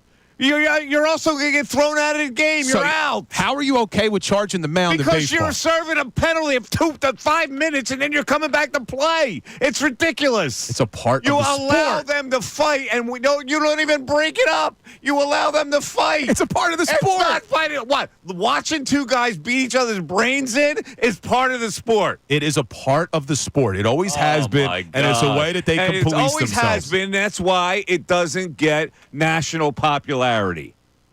That's why. No, I think it's because it doesn't translate to TV. Oh, Look, I got him all flustered. He's hitting buttons over here. go to Greg and you are the typical Flyer meathead fan. Greg in Bethlehem, you're on 97.5 The Fanatic. Greg, Gentlemen, how are you? what's up, Greg? Oh, you're killing me here. It's a shame you have to work with somebody that doesn't understand your comedy and sarcasm. Well, I thought. Listen, ass-to-ass goalies, thin ice on the. Come on, it's brilliant. Greg, I understood. I understand the sarcasm. Junk up the It still game. makes How my about, ears How about bleed. this? Where there's a spot in the game where the horn would go, and all of a sudden 5 pucks would drop down like a pinball machine. And you'd have to. Greg, don't laugh. Don't encourage this, Greg. They come down in parachutes. I know. We had such a good day Friday at the parade, and now we're just off the rails here. Oh, I know. Bill, I think you're delusional when you think you get hit Major League pitching.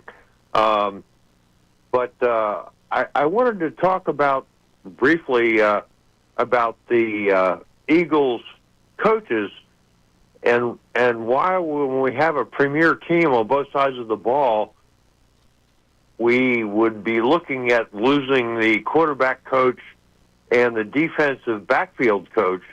And are we not paying them, or is there some other reason? No, they get better jobs.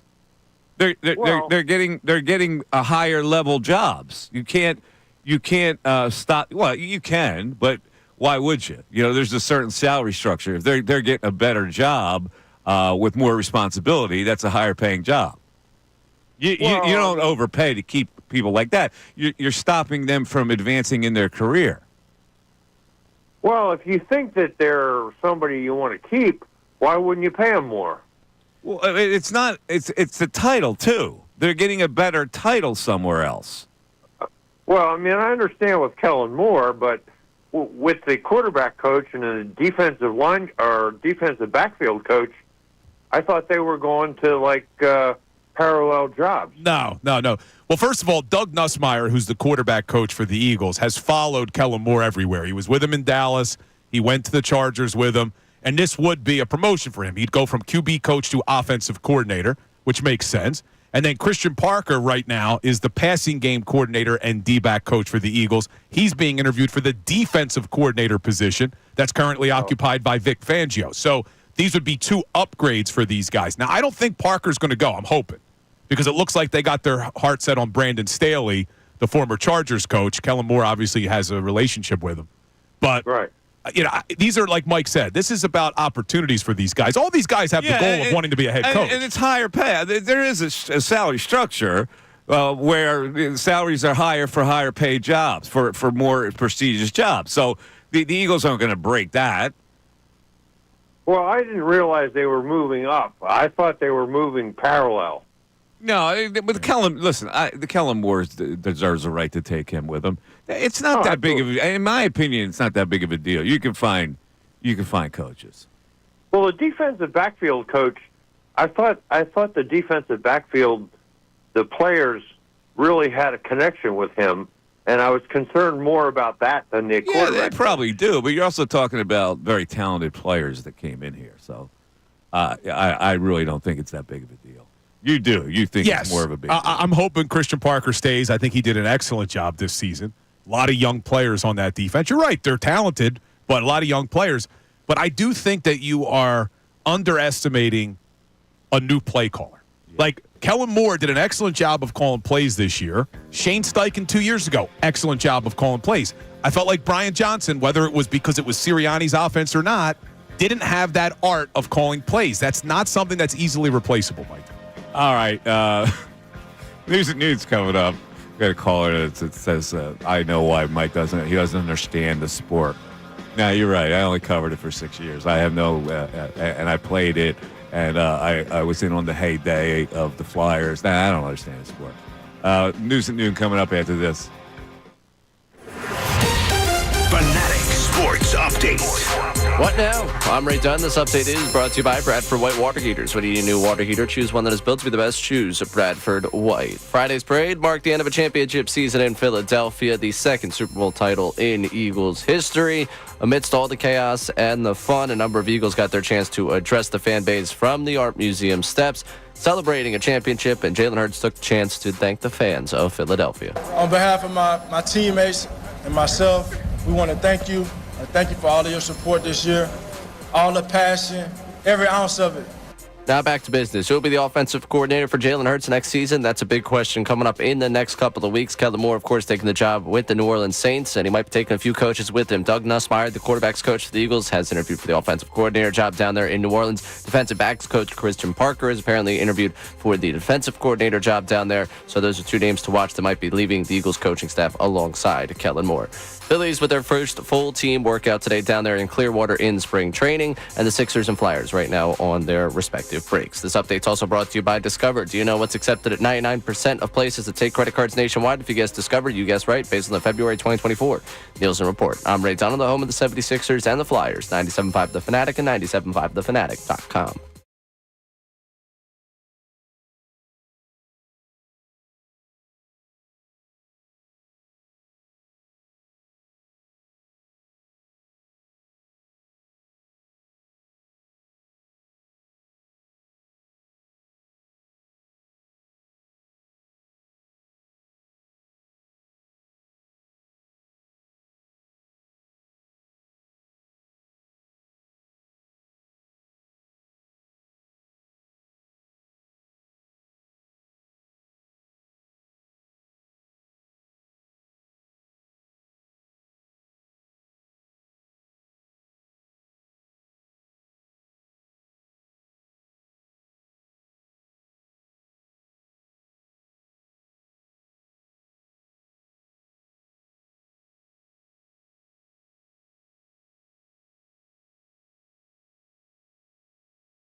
Coming up soon. The reason why I didn't watch 1 minute of the NBA All-Star game last night, that new format they had at 14, because Saturday Night Live's 50-year anniversary special was on. I thought it was fabulous. I only watched a little bit of it. I thought it was really well done and really well planned out. What'd you think about the opening act of Sabrina Carpenter and Paul Simon? Did you like that? Nah. A little slow to start the show. Yeah, Paul Simon is too old for me now. And so is McCartney, by the way. He came on late, and he can't hit the note. It's a shame. I liked Adam Sandler's musical performance. That was really good. Yeah, that was good. He's good at those impromptu songs. Yeah, and he highlighted a lot of the history of SNL. But here's my question. Is it a violation to do a Saturday Night Live special on a Sunday night? No, because Sunday's primetime TV. But, Mike, it's called Saturday Night Live. Saturday Night Live. It should have been on a Saturday night. Ray, are you with me on this? Co-host got a point. I hate to say it. Hate to give Bill credit on this one. It's called Saturday Night Live. I get that Sunday night is the primetime night. It's not a Saturday Night Live episode, though. It's an anniversary special, a 3-hour anniversary special, which you have to take advantage of with the most eyeballs, and that would be Sunday primetime. No, that didn't bother me at all. Yeah, I think if the day of the week's in the name of the show, it should be on the day of the week. Here's what bothered me. For some reason, they trapped Miley Cyrus out there to do Nothing Compares to You with one of the great singers of our time right now, Brittany Howard, who's the lead singer from Alabama Shakes. And they dilute it with Miley Cyrus singing it. Now, I'm a big Miley Cyrus fan. I like her. She's a cute little minx with an edge.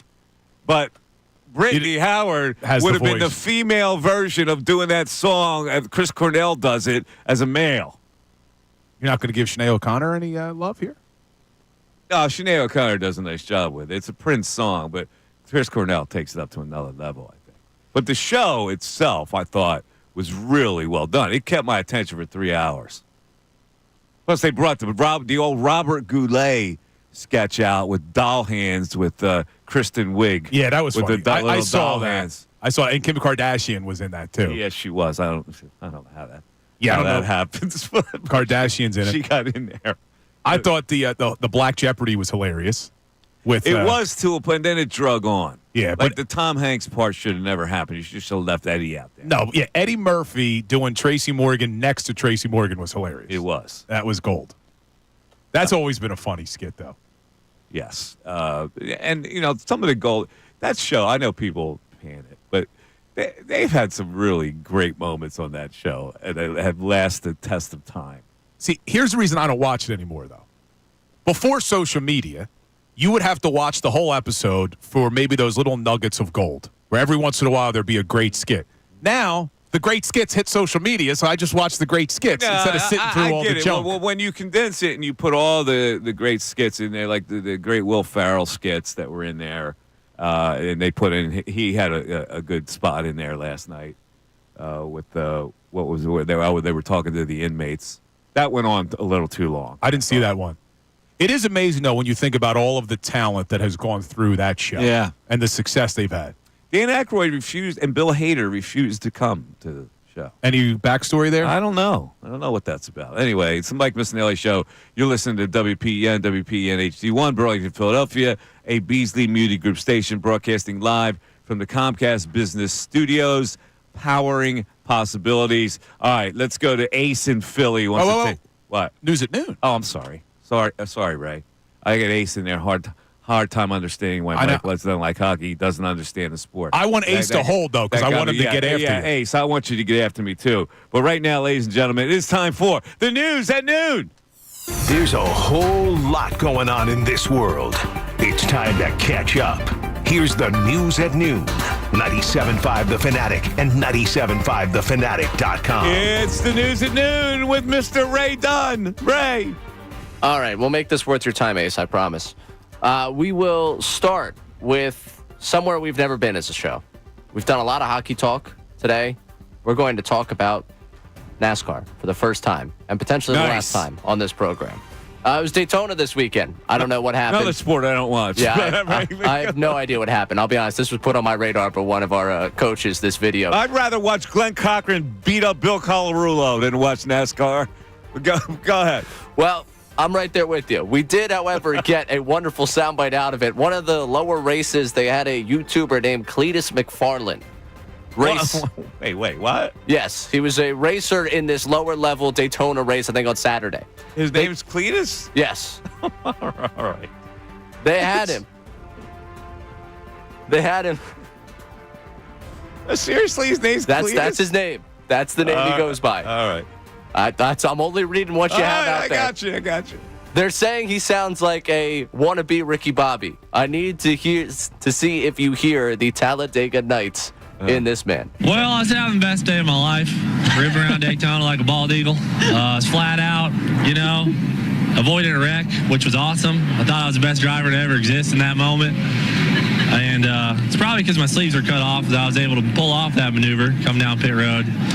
Then someone slammed into my rear left quarter, spun me out, lived through that, got some fresh tires, went back out of there. I'm hot dogging into 1 and 2, and the car lost it in front of me, and I saw it, didn't have enough brakes to get slowed down before it, and tried to go around it, misread it, zigged instead of zagged when I should have zagged, and I zigged, and bam, blew the front end right off my hot rod. I like it. Hey, boy, Cletus, I got the fresh tires. I zigged instead of zagged. He crashed, by the way. That's the way that story ends. Hold on, I got to look this guy. I got to see what he looks like. Cletus McFarland. All right, here for bonus points. First, on the YouTube chat, first the person to tell me what sports movie had a character named Cletus in it. You win my admiration. Oh, sports movie. I was thinking Nutty Professor. Sports movie. Isn't it like, come on, Cletus? Isn't that from Nutty Professor? Sports movie. Cletus. There was Nutty Professor. First one on the YouTube chat. Get my admiration. On SNL 50. Nothing yet on the YouTube chat. I can't believe this.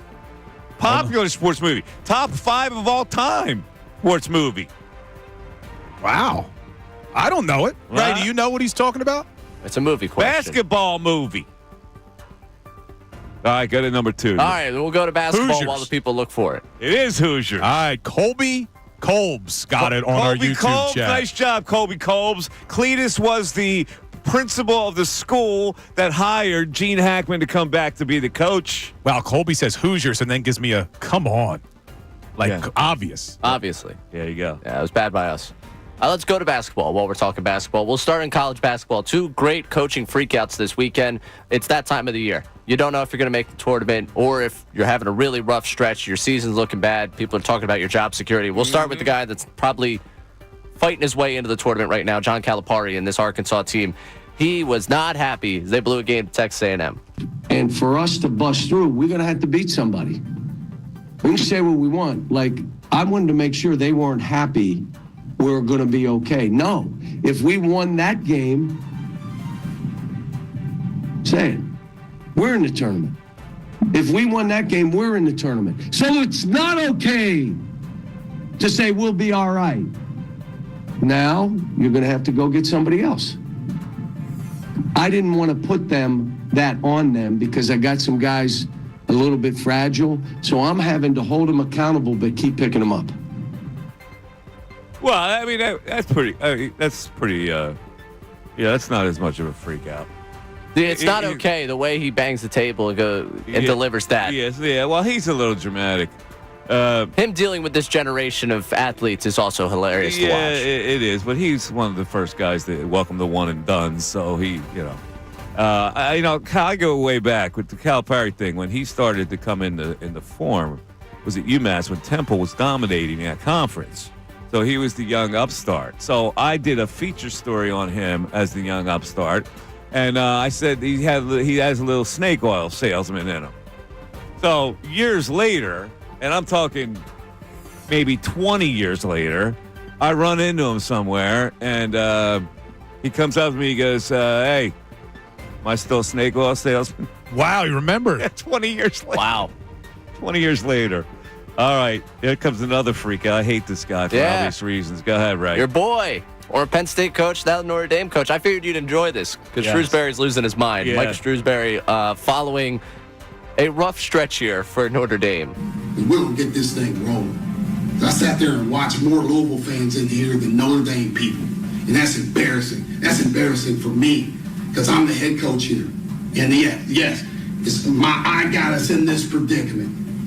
But don't come back when we're losing or when we're winning because we're turning this around, man. You better believe that. Everybody that gave up on me, believe it. Write this date down and believe it because we're going to get this thing rolling. I don't care if you gave up on me or not.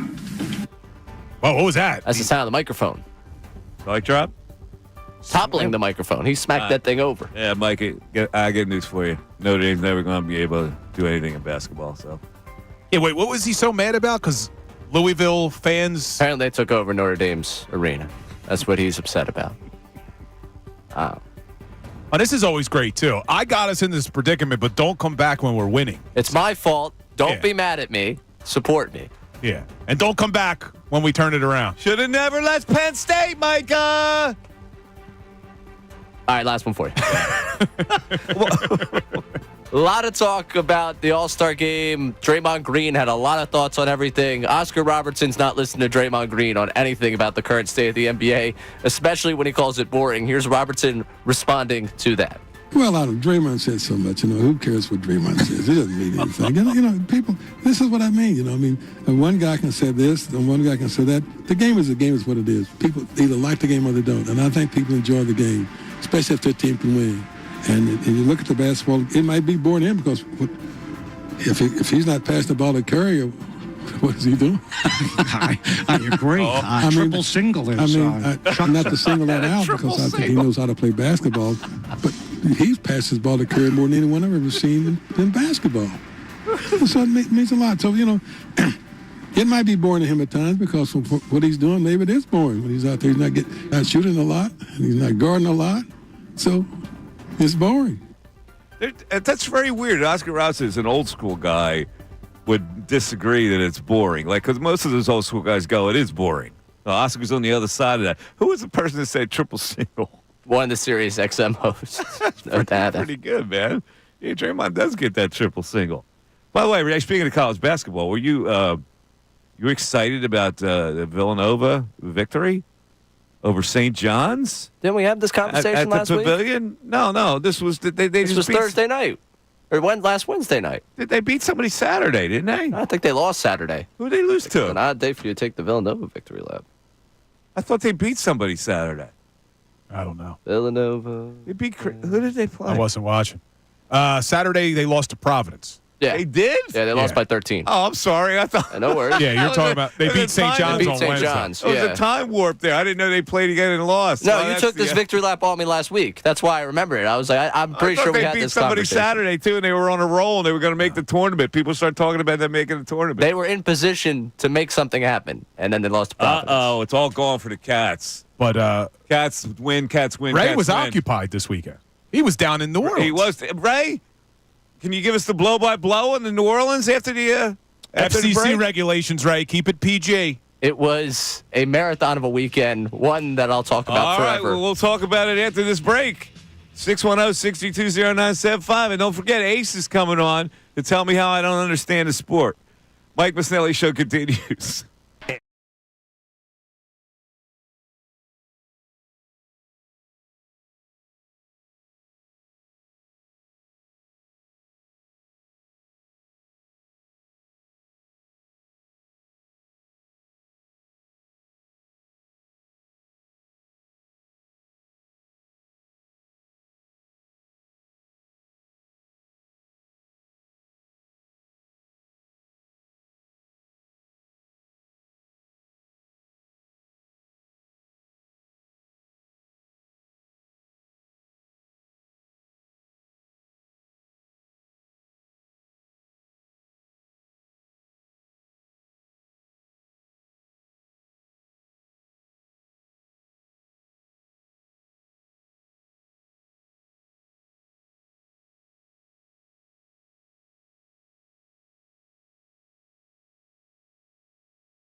12:14. Mike Missanelli Show, 97.5.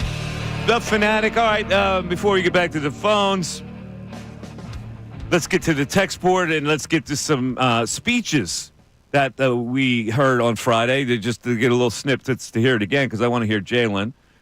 So let's go to the texters talking about Howie Potter. What's going on with that, right? Yes, we got an unnamed texter from Texas saying that Howie Roseman's name is now Howie Potter. He's a wizard. He'll figure it out. Sign bond 3 years at 45. Ojomo gets Williams snaps, and we could trust Stout to develop, right? Move Steen, cut Bradbury, and Slay post June 1st. And he's got the scar now maybe on the head like Harry Potter has. He's going to have that scar. It's going to be a scar, isn't it? It's going to be like little scar tissue. Right? Like, because Harry Potter has the lightning bolt scar, right? I don't know. Isn't that what it is? I think so. I think you're right about that. Does he have a lightning bolt? Yeah, from who was the bad guy in that show? He who will not be named. That's the whole point. Gimbledorf? What was it? Dumbledore. Dumbledore? I think I think he was a good wizard. Man. He's the good wizard. Now you're going too deep into this one. Yeah, I wasn't really a Harry Potter guy. No, my science fiction was Star Wars. I didn't do the Howie. Not a fan of Star Wars either. Yeah, well, you're wrong about that. That's okay. All right, let's let me hear from Jaylen. Ray, I've waited long enough. Always he has something poignant to say. Robotic, it may be, but poignant. So here is Jaylen Herz coming up to the microphone at the podium at the parade at the Art Museum. Philly, Philly.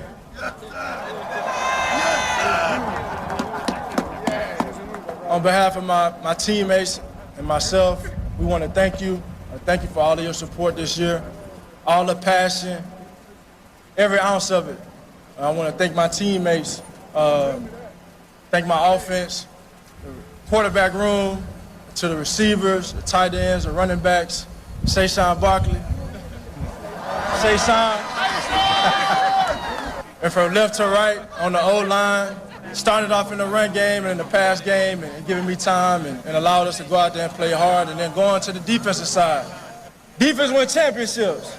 Defense win championships. A lot of love for the defense, that front seven, how they play, how those linebackers flew around this year, and how those DBs set the tone, fly to the ball, were enforcers in their run fitting, everything. A lot of thanks for those guys. And I want to give a special thanks to the specialists as well. Jake Elliott showing up like he did in that last game. Rick and Braden on the snaps, on the punts. Very thankful for my team. And we couldn't do it without leadership. We couldn't do none of this without leadership. And that starts with Coach Nick Sirianni. I want to thank Coach for his intentionality, his fight, his passion, and seeing this through. And then we go to Howie. Howie, for always doing what he does best, going out here and getting this great talent and being able to build this team. It all starts with him. And last but not least, Mr. Lurie. Mr. Lurie for having the faith in me, drafting me, and bringing me to this city. I got a lot of appreciation for him. And we can't do it without the fans. We can't do it without the fans. We all appreciate you. We love you. And, I told myself that when I got drafted, that I wouldn't come to the Rocket steps until I won a championship. I actually thought it was pretty good. So did I. I actually thought it was pretty good, Mike. For Jaylen Herz, who we know is not necessarily the most charismatic speaker. He keeps things very robotic. I thought he did a pretty good job. And what I loved is that for the first time, I've heard him say something really good about the head coach. How long have we been waiting for him to just give Nick Sirianni his flowers? And he finally did. What was he not supposed to mention it? Like, he mentioned everybody. He wasn't supposed to mention the coach? Look, he went out of his way to thank the head coach. I think now we could put that to bed. Come on. Him and the head coach are just fine, man, after you held that Lombardi trophy together. I thought he was pretty good, Mike. Look, not everybody is a wordsmith like you. And I thought Jaylen Herz did a very good job for what he normally would do. No reaction. Everything he said, there was no reaction with the crowd until he said, thank the Philly fans. Nah, the Shea Sean thing got some laughs. He has no dynamics to him. That's all right. He doesn't have to have dynamics. I'm not, but come on, let's say what it is. He has no dynamics. People are laughing at me on YouTube saying, yeah, the reason Bill liked it is because he said something good about the head coach. No, I liked a lot about what he did. No, that's definitely why you liked it. Let's be honest. Standard, non-exciting stuff. Yeah, but on one respect, something. Can I hear somebody with some pep, some energy, right? Your choice of the house. Stop it, Bill. Landon was good. Dickerson was good. Whoever. We'll go over here. Lane Johnson. Ray will decide. There's got to be somebody more exciting than that. Don't worry, we got the full Sherelle Parker in here if you want to get the people going. I don't want Sherelle. Yeah, at the 1 o'clock hour, we're going to play the full Sherelle Parker. Give me A.J. Brown and it's bleeped, and then give me Landon and it's bleeped. And we'll have that discussion again. What do you got? Which one? Oh, we got a break here. And we can bring that when we come back, because these are long. Oh, okay. We got a couple minutes worth of audio for these guys. All right, we'll take a break. It's the Mike Missanelli Show back after this. Fanatic Sports Update. So now what? I'm already done with this Fanatic Sports Update. We are now over a week removed from the second Super Bowl title in Philadelphia Eagles history. Friday's parade marked the end of a championship season in Philadelphia. Plenty throughout the chaos to celebrate and enjoy. And, of course, in all that, the quarterback, Jaylen Herz, thanking the fans for their support this season. On behalf of my teammates and myself, we want to thank you. Thank you for all of your support this year. All the passion, every ounce of it. Now, the business part of everything. Jaylen Herz will be looking for a new offensive, or working with another new offensive coordinator coming up this season. Kellen Moore, the new head coach of the New Orleans Saints. Reports are that Doug Nussmeier will be interviewing for that offensive coordinator job down in New Orleans. And apparently a story just from Adam Schefter here saying that assistant head coach and running back coach Jamal Singleton also interviewing for the Saints offensive coordinator job. So potential another Eagles assistant that could join Kellen Moore down in New Orleans. Christian Parker, the defensive backs coach, reported to be in line to interview for the defensive coordinator job there in New Orleans. So a lot of moving parts right now for the Eagles coaching staff. We'll keep you updated with all of that. Elsewhere, the Phillies had their first full team workout down there in spring training today. This update's brought to you by Allstate. Some people just know you could save money on car insurance by checking Allstate first. So what are you waiting for? Check Allstate first for a quote today. You're in good hands with Allstate. I'm Ray Dunn, the home of the 76ers and the Flyers. 97.5 The Fanatic and 97.5thefanatic.com.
Mike Missanelli Show, 97.5. Oh, the Fanatic. All right, let's get to my man here. He's been holding on. He wants a piece of me for the hockey situation. His name is Ace, and he's from Philly. Hello, Ace. What's up, buddy? Yo, what up, cuz? How you doing? Listen, listen. I think you're a little afraid to talk to me. Had me on hold for almost an hour. Yeah, well, we had other things to do here. Nah, I hear you. You got to. He was ducking you, Ace. Make it worth your while. Make it worth your while. I made sure you wanted to stay on. Go ahead. Yeah, let me get this out the way, Bill. I appreciate you speaking up for hockey, right? And I don't. You said, and Mike, you said a lot about how you don't like the Flyers, and yet you can't tell us why. I didn't say I didn't like the Flyers. I said you don't like hockey. I can't watch it anymore. I don't know what happened to me. I'm trying to figure it out. And maybe, Ace, you can tell me why. I think you don't understand the sport. You know, there's a video going around. Yeah, you're right. So Ace, as a journalist, when you covered the Flyers for 6 years, I assume 6 years. Wow. Okay. So like, I don't know hockey. I only covered the sport, which is like a lot more than what you ever did. Oh, okay. So I would think I would know the sport, Ace. Let me ask you just real quick. So when they came up to the station and showed you guys a picture of Zach Ronaldo, and you all were scratching your heads, didn't know who he was, were you covering him then? Ace, Zach Ronaldo is an example of why I didn't like hockey. Because a guy couldn't play a lick, and idiots like you thought could play. See, you're the guy that's the problem. When you think guys like Zach Ronaldo can actually play. Well, you covered the sport. You'd think. I told you exactly who he was. Does it sound like I don't know who Zach Ronaldo is? Of course I know who he was. And it's idiots like you. No, I don't. Don't you think I knew who Zach Ronaldo was? He could not. No. Well, that was a long time ago. So I didn't recognize the picture. A long time ago. Ace. Let me explain something to you. People like you look at players who can't play, like Zach Ronaldo, and think he can play. That's what makes Flyer fans dopes. That makes you a dope. So you said it, Mike. You said you covered the sport. Okay, yeah, I did. So if I didn't so I had to recognize his picture because he was Bobby frickin' Clark. Stop it. Stop. You covered the sport, Ace, right? Listen to me, Ace. You have an insecurity problem with your sport not being recognized. Ace, are you gonna listen to me? You're gonna listen to me, and then I'll let you talk. You have an insecurity problem about your sport not being accepted. So you want to take it out on other people. Am I right? No. I am right. So go ahead and now explain. I don't appreciate when guys say, I lost. I don't know why, though. I don't know. Yeah, I don't know why, but I think it's because of people like you. Gus in Orlando, you're on 97.5 The Fanatic. Gus. Hey, fellas, I'm not going to be as cantankerous as the last caller. So I'm used to dealing with people like you can be if you want to, Gus. Now he put up a perfect example on why I got turned off of hockey. When idiots in this fan base would say, "Well, Zach Ronaldo, he can play, man. He can play and play." He can't play. He can't play a lick. How many guys have they had like that this fan base would not recognize as real players? And that's my problem. A real player is a real player. Don't tell me I don't know the game. All right, go ahead, Gus. So how do you guys feel about Kellen Moore leaving? Do you think we could find a good replacement? Because part of me was thinking a lot for a good amount of season, the passing game was stagnant, like there would be a lot of 3-and-outs. But then obviously at the end, they just started destroying teams offensively, like the Washington Salamanders and obviously the Chiefs. So do you think not having Kellen Moore next year will hurt us? The Washington Salamanders? Yeah, that's what I called them. It depends, Gus. Like, Mike thinks it's going to be easy to replace him. I'm a little bit more concerned than he is. Not saying that they can't replace him. I just think they can't miss on this hire. When they promoted Brian Johnson from within after the 2022 Super Bowl, that proved to be a mistake. The offense was stagnant. He wasn't a great play caller. Whether he was running his own offense or not, that's been disputed. He wasn't a great play caller in this Jaylen Herz / Nick Sirianni offense. I think they have to bring in a guy that's called plays in the past. I don't want to just see them promote Kevin Patullo. I want fresh ideas. I want fresh eyes, and I want a guy who's called plays before because I do think that that's important. I don't want to take the risk of having a guy who can't call plays because we know Nick Sirianni can't. Sirianni's not a great play caller, and if you bring in an OC that can't do it, the only alternative is the head coach has to take it over. I don't have confidence he can call plays. Now, here's the thing, Gus. If you were the offensive coordinator being brought in, what would you do? How would you play it? Kind of the same way they played it last year, right? Yeah, pretty much build more wrinkles on what happened last year. All right. So, but the foundation is, okay, what makes the team successful offensively? So if you're an offensive coordinator, it's not like brain surgery. Now, you can add your little tweaks, but you stick to the script. You go, I'm going to play to my strengths here. That's why I don't think it's going to be that difficult. Yeah. I mean, he didn't have a reply to that. No, he didn't. Right. But there is an art form to calling plays, and I have to give Kellen Moore a ton of credit because in that Super Bowl, the run was getting stopped, but yet they still called the run. What was it, like 40 times they ran the football in that game, even though they averaged under 4 yards a carry. They were averaging like 3 yards a carry. They stuck with it. So you're correct in that there's a formula for success, but it's not as simple as you're making it out to be where anybody could step in and just call plays. But listen, I got to go back to that Ace phone call for a second. Because I just want to point something out where a lot of Flyers fans are incorrect in what they say about you and other sports talk hosts. Before I got on the air, I used to wonder the same thing as to why radio stations didn't talk more about hockey. Oh, man, they just hate hockey. Oh, they just hate the Flyers.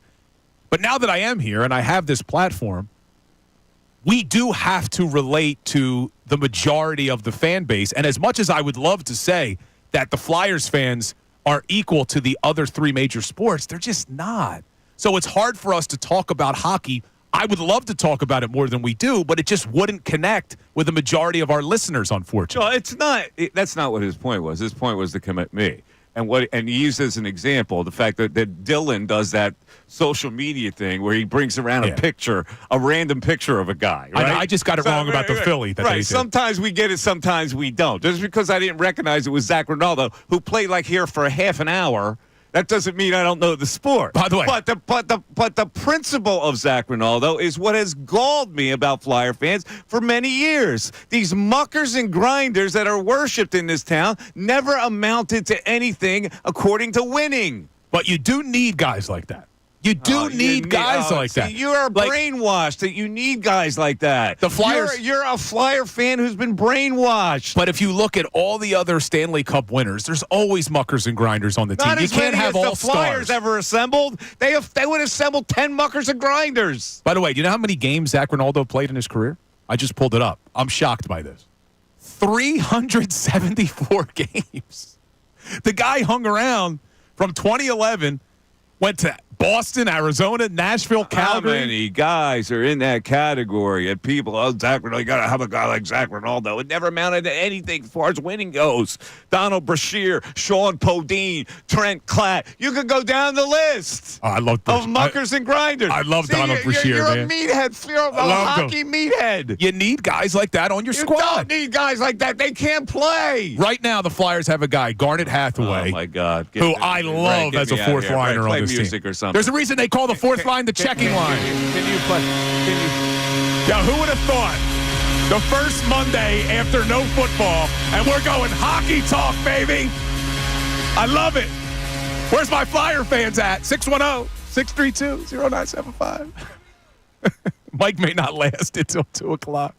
So about that Eagles offseason, guys, how about it? This may be the worst post-Eagles season that I could ever experience as a talker. Oh, man. I hope the Flyers make a run to the Flyers playoffs. and the Sixers. And baseball so far away from being meaningful. This is bad. This is very, very bad. 632-0975 back after this.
I did interview Zach Rinaldo on air, and it was, if I recall, it was a lunkhead interview.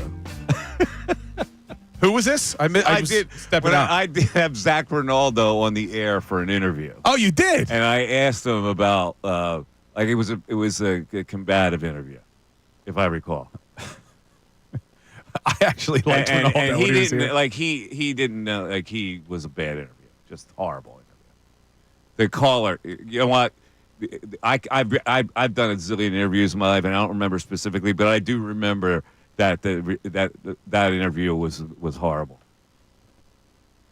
I wish I remembered it. I wish I knew you were on the air back then. I know. What was that, right? I was trying to get to the rim shot. I hit the Penn State fight song, and it all fell apart at once. Trying to make Mike feel better. A caller that called to remind that I interviewed Max Rinaldo could get on the air and tell me the specifics of it, because I don't remember it. I only remember it vaguely. All right, so can I ask you a question? What is the story with these athletes and the sexual perversions with the masseuse? What the hell is going on with this? I don't know. More victims are coming out against Tucker, right? Is that what you're talking about? Seven more have come out. So that's weird like to over me. 20 now, I think. It is so weird, man. I don't understand it at all. I mean, really there's don't. no shot that he could be brought back as a kicker for the Ravens after all this, right? Well, and it makes it easier on them that he had a bad year. But I mean, you're talking about one of the best kickers of all time, right? So but you can't bring him back now. Was Deshaun Watson suspended for all this? If I recall, I can't really remember the specifics of that.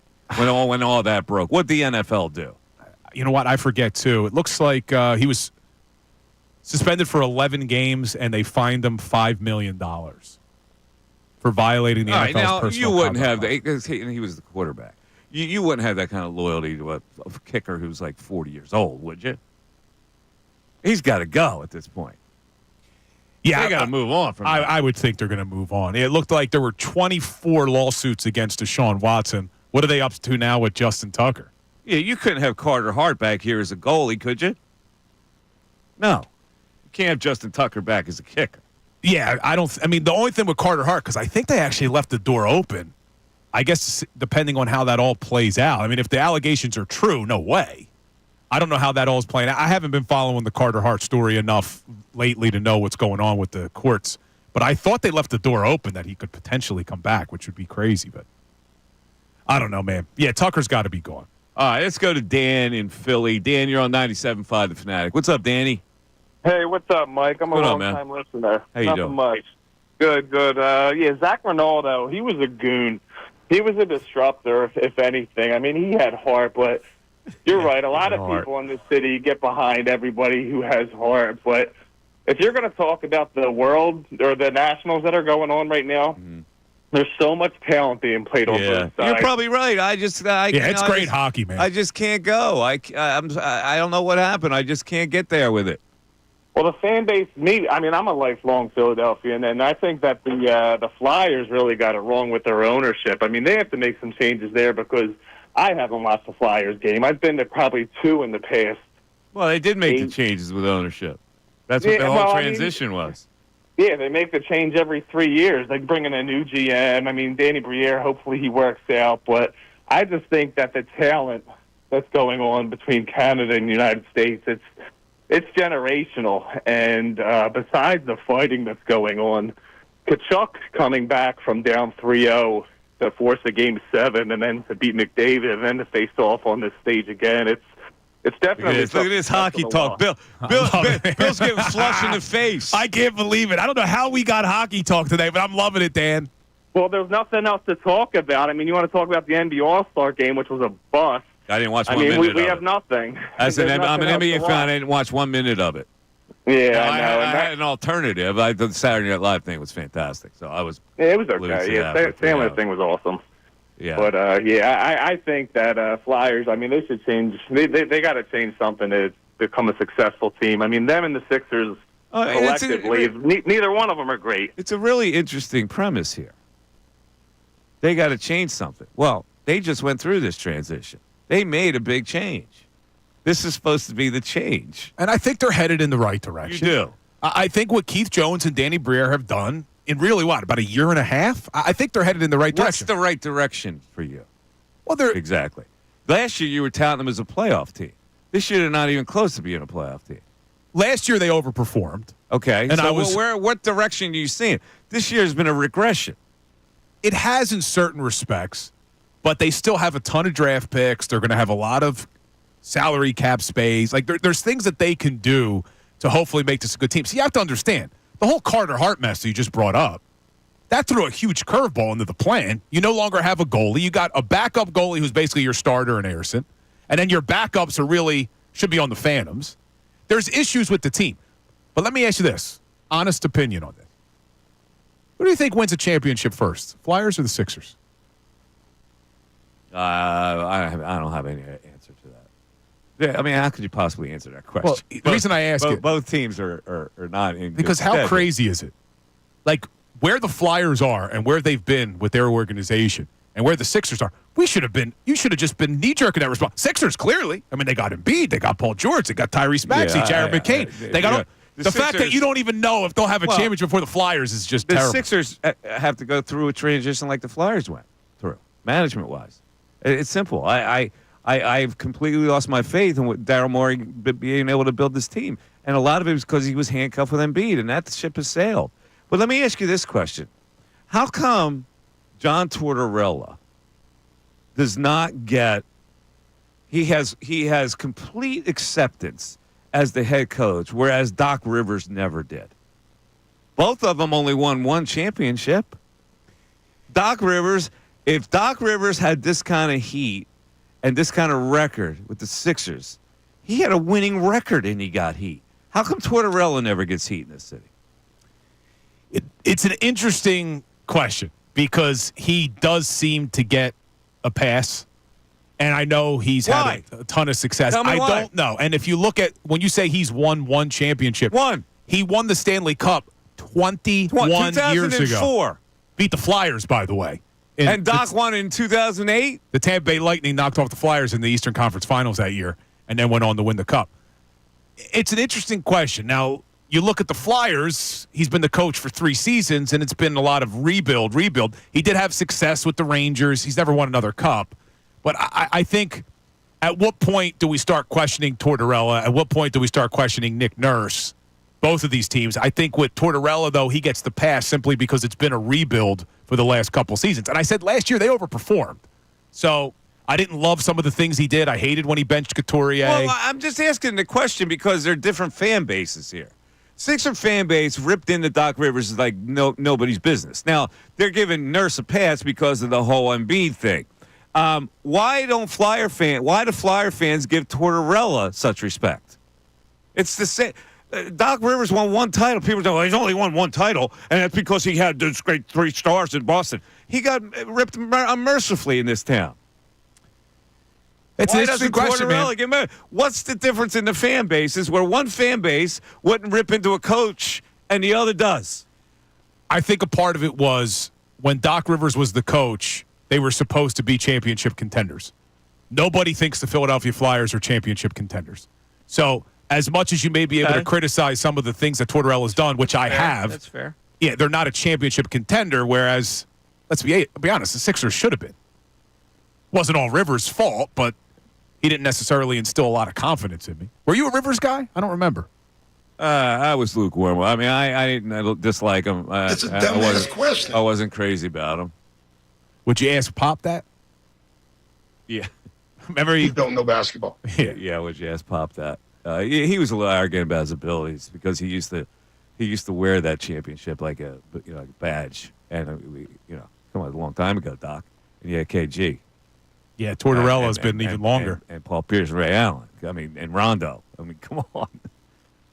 Yeah, what year did Rivers win the title? 2008, I think. What, 2008 with the Celtics? Yeah, good call. 08. General knowledge question last week. 08, but he did win the NBA Cup last year. Yeah.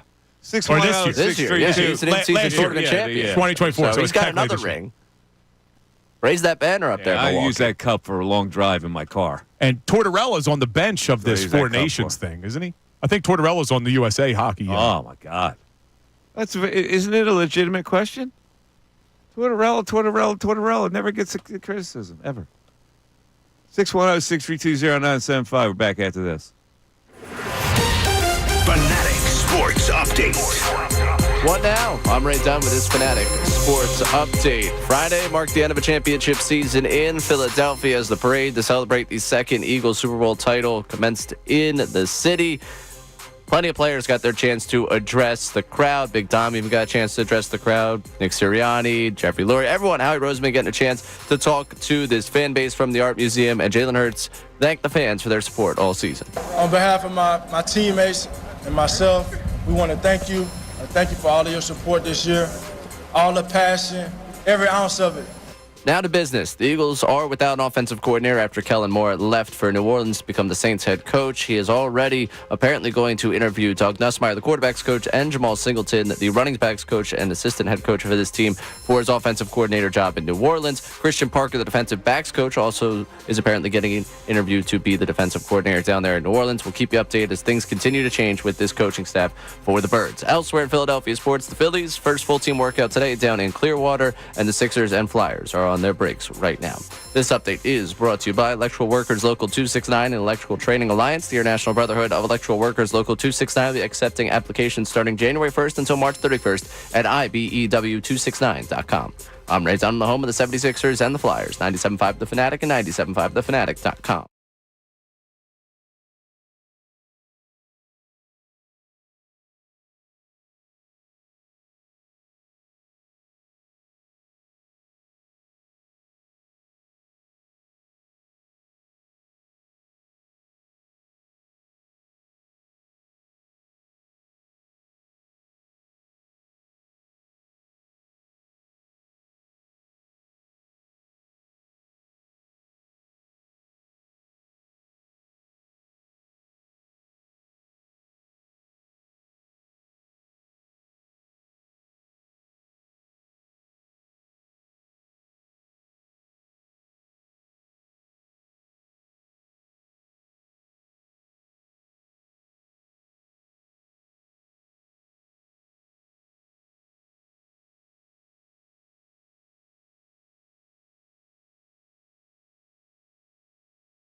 were talking about at the start of this show, we have to snap back to reality. Right? The good feeling, well, it can last longer, but pretty much a week of worship with the Eagles and what they did, and it culminates with the parade, and then everybody's gone, right? And so we're left now to wait. You got the draft coming up, you got mini camps coming up, and you got the whole premise of what the Eagles need to do to stay up top. Bill thinks that it's going to be harder than I think it is. And I look at it and I go, this team has a core that's not really going to be interrupted a great deal. It's going to be interrupted some, just like any other team. I mean, the Detroit Lions are going to be interrupted. They're the team that's got to chase you. They're going to be interrupted. The Eagles are going to be less interrupted than the Lions, I think, unless you really think it's a big deal that the offensive coordinator is gone. And unless you think it's a big deal that maybe the right guard is going to be gone, or unless you think it's a big deal. The big deal would be if they lost Bond. That's the only big deal that I see. And I don't know if I'm looking at this shallow or not. Am I looking at this wrong? I think that you're underestimating some of the offseason issues. You're correct in that the core is a phenomenal core of players. Your offensive skill players are all coming back. Your offensive line is all coming back with the exception of the right guard. Defense, you got to make some tough decisions. So I do think you're underestimating, one, finding an offensive coordinator that fits. That's not easy necessarily. You saw them struggle in 2023 with pretty much the same offense that 2022 had, and they took a step backwards under Brian Johnson, going from Shane Steichen to Brian Johnson. So that's not necessarily an easy task to replace your play caller and offensive coordinator. Defensively, though, I agree with you. Zach Bond has to be the priority. I just don't know if Howie Roseman's past of refusing to pay linebackers is going to rear its ugly head again. I hope that he's learned. I'm hoping Vic Fangio's in his ear. But even if they re-sign Zach Bond, you're probably going to lose Milton Williams. That's a bigger loss than I think you're giving it credit for. You're going to lose Josh Sweat and Brandon Graham. Are you relying on Nolan Smith, Jalix Hunt, and Bryce Huff next year? I'm excited about Nolan Smith and Jalix Hunt. I can't say I'm excited about Bryce Huff, who didn't even dress for the Super Bowl. So there are some questions on that defense. They are ahead of the game. There's trades you can make. There's also a draft. I think that they may be good enough as a starting team. They need depth as far as those outside rushers are concerned. I get it. It does look a little weak when you think they would lose Sweat and BG's not going to be back. I get it. I get that part of it. But to me, I look at it and I go, Bond's the guy you got to keep, and if you have to pay him $15 million, as much as you don't want to do that, he means so much to what Fangio does. You got to sign Bond. You have to. And I know that a lot of people are expecting Zach Bond. Oh, well, he'll give you that hometown discount. Things change, man, when the agents get in your ear. Like, Zach Bond has already gone through his rookie contract. He came here on a one-year prove-it deal. The guy's going to want to get paid. So maybe he gives you a little bit of a discount. But at the same time, you're not in the NFL very long. You got to strike while the iron's hot. So I'm not expecting Zach Bond to give them too much of a discount. And I think Milton Williams is a big loss, man. And I don't see how you can sign both of those guys. Milton Williams is great right there in the middle of that defensive line. So they're good enough to repeat, but they got to make the right decisions this offseason. There's a reason why it's so hard, and you're losing your offensive coordinator. You may lose some position coaches on the defense side of the ball if Kellen Moore steals them. So here's the question then. What team would be capable of doing enough in their own offseason to overcome the Eagles? What team in the NFC? Well, I'm looking at one. You know, I don't necessarily believe the Detroit Lions. No, you say no, right? I don't necessarily. Commanders. Well, here's the Vikings. deal. Here's the deal with the Commanders. As good as they were this season, which they overperformed, they have $75 million in cap space. That's third most in the entire National Football League, behind only the Patriots and the Raiders. Now, teams can still make maneuvers to free up cap space. I expect the Eagles to do it, but Commanders got $75 million. Eagles have 18. Right now, the betting favorite to land Myles Garrett, the Washington Commanders. So there are things that the Commanders can do to take that next step. The big question mark for them is going to be, does Jaden Daniels have a sophomore slump, or does he elevate his game even more in his second season? They're a team to be concerned about for sure. The Lions, I don't believe in them. I think you're going to see our man Dan Campbell struggle without his offensive and defensive coordinator this year. I think they're going to take a step back. Of course you do. You can't rule out the 49ers necessarily. But you're right. The Eagles are in the best position in the NFC. They're in the driver's seat, and we're lamenting, oh, my God. Even with the oh, my gods, they're in the driver's seat. That's the Mike Missanelli Show. You are listening to 97.5 The Fanatic, WPEN, HD1, Burlington, Philadelphia. It's a Beasley Media Group station broadcasting live from the Comcast Business Studios, powering possibilities. 610-632-0975. Let's go to the text board. We do have a text on the offense coordinator, Ray. Yeah, this is Skip from North Philly. I agree with Bill. The offensive coordinator can't be an experiment. It has to be a tenured guy and a veteran guy that come in here and keep 75% of the previous offense intact and put his spin on it. This team has a chance to go back to the Super Bowl if it stays intact. We don't want to mess that up. Yeah, I just don't think it's brain surgery. Like last year, they were looking for a guy who would add more motion and this and that. And all of a sudden they go, well, we're better this way, right? That's what they found out. So, like, why would they not follow the same blueprint? Yeah, look, I keep saying after 2022 they got it wrong, but you also didn't have Saquon Barkley in 2023. Whereas you're right in that any coordinator that comes in here, you're still going to have a very run-heavy approach. I just think you're going to have some creativity, and I want a guy that's called plays before. Like, you go back to the Super Bowl, the Chiefs shut down Saquon Barkley. But Kellen Moore, Nick Sirianni, Jaylen Herz, they were able to do enough where it didn't matter. They still were able to beat you. That play call, that dagger that we talk about to Devontae Smith was a phenomenal play call, and the design was beautiful. The way they made it look like run with the offensive line, they had the guard pull, the play action. You had Saquon Barkley and Grant Calcaterra both pick up blitzes in that play. I mean, there was a lot more than just, they called the play action pass. No, there was a lot at play that Kellen Moore, as the offensive coordinator, is involved with. I just hope they get it right. I'm not scared. Like, this is the thing, though, because I have some people saying in YouTube, like, I'm scared. I'm not scared. I think you're a little scared. The Eagles have the head start on everybody else. But you can't let anybody pass you this offseason. You got to make the right decisions with your coaching hires. You got to make the right decisions in what free agents you sign. And you got to do well in the draft again. Because we just saw 3 good draft picks. Quinyon, Cooper, and Jay Luxon, all 3 of those guys contributed in the Super Bowl championship. So you got to hit on your draft picks again, which gets harder at number 32. Now that you're the Super Bowl winner, you're picking at the bottom of the drafts. All right. By the way, last night, the reason why I didn't watch the NBA All-Star game was Saturday Night Live had a 3-hour special on the 50th anniversary. They had a couple music. They had the Roots on there last night. Yeah, who was they were with Lil Wayne. Lil Wayne, that's right. Yeah, which was pretty good, actually. I thought it was a pretty good performance. But they also the skits that they did and went back and looked at.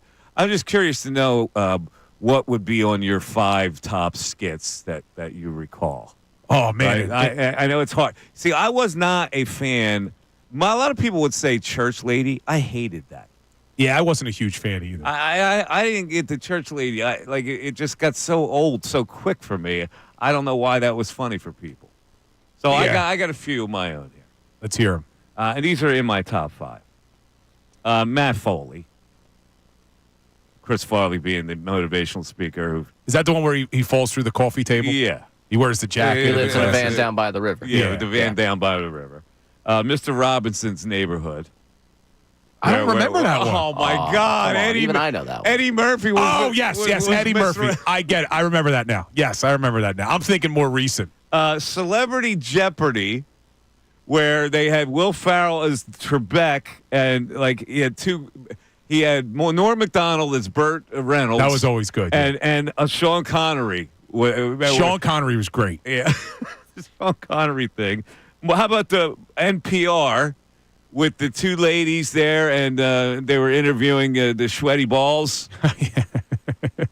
right? And more cowbell with Christopher Walken. They're the ones that come to my head, and I'm sure you can go into many more. Like the Canteen Boy. You remember Adam Sandler with Alec Baldwin as the Boy Scout, the gay Boy Scout troop guy. Yeah, as you're saying these, I'm remembering them all. But now that I'm sitting here, I'm like drawing a blank on ones that I used to like. But yeah, Sweaty Balls was always good. And the one, if you go way back, this was like maybe in the first year that they did it, when Richard Pryor was there, with the word association game that he did with Chevy Chase. You're going way back now.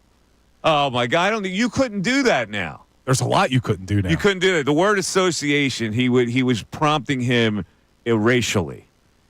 Wait, if you recall. You don't recall that one. You have to go back and I got see to that, YouTube it. That word association. Wait, what was the one that Keenan would do? The game, not the game show, the talk show that he would do. Do you know which one I'm talking Keenan about? Ivory Thompson? I always liked that, Keenan too. Ivory Wayans, that is. Keenan Thompson, you mean? Yeah, he used to do a talk show, and I'm trying to remember what that was called. And then there was the Debbie Downer skit. They did that last night. Yeah, I liked her. They did that last night with Robert De Niro grabbing her by the throat. I didn't see it. I got to go. Yeah, they did a Debbie Downer last night at the end of it. I got to go watch some of these skits. Yeah. But then I remember these are memorable ones. Jimmy Fallon was always funny, too, when he used to do the talking it up on the Jerry Gibb talk show. Do you remember that one? No, I don't like him. You don't like Fallon? No. Was Fallon there? I know he was there, but did he participate? He was in the Debbie Downer skit. I saw him in the audience. With Drew Barrymore. See, I got to go back and watch some of these. They did the skit where she was the bartender and like she would give a lecture on the hazards of stuff. And then De Niro finally goes up and give me a drink. And then he grabs her by he went nuts and said, I had enough of this. De Niro turned into a comedian guy. Well, De Niro was great in the Meet the Parents stuff. Yeah. Now, a lot of people like the Soul Man thing with the Blues Brothers. This is all before my time. The Blues Brothers really never did anything for me. Yeah, it was Belushi and Aykroyd, Well, right? how about this one? How about the Wild and Crazy Guys? The two what were they, Polish guys? They were wild and crazy. They were trying to pick up. It was Dan Aykroyd and Steve Martin trying to pick up chicks in a bar. Wait, what was the wasn't there a... How about Hans and Franz? Yeah, Hans and Franz. That's the one I was thinking of. Of course you would. Yeah. Their arms would rip off when they lifted weights. That was Blood would come in. Dana Carvey and who was the other guy? It was Dana Carvey and the tall guy with brown hair, black hair. Kevin Nealon. Kevin Nealon, that's right. And then there was Julia Child. Yeah, who played Julia Child? I don't remember who played Julia Child, but she was preparing a meal, and she goes, "Oh, I cut the dickens out of my finger," and the blood was spurting all over. Was that Farrell? Will Farrell? No, it wasn't Will Farrell. I forget who it was. 610-632-0975. It's the Mike Missanelli Show. Back after this. The Philadelphia 76ers.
11, Mike Missanelli Show. By the way, our 12 o'clock hour was brought to us by Service First HVAC, offering 0% financing for 48 months.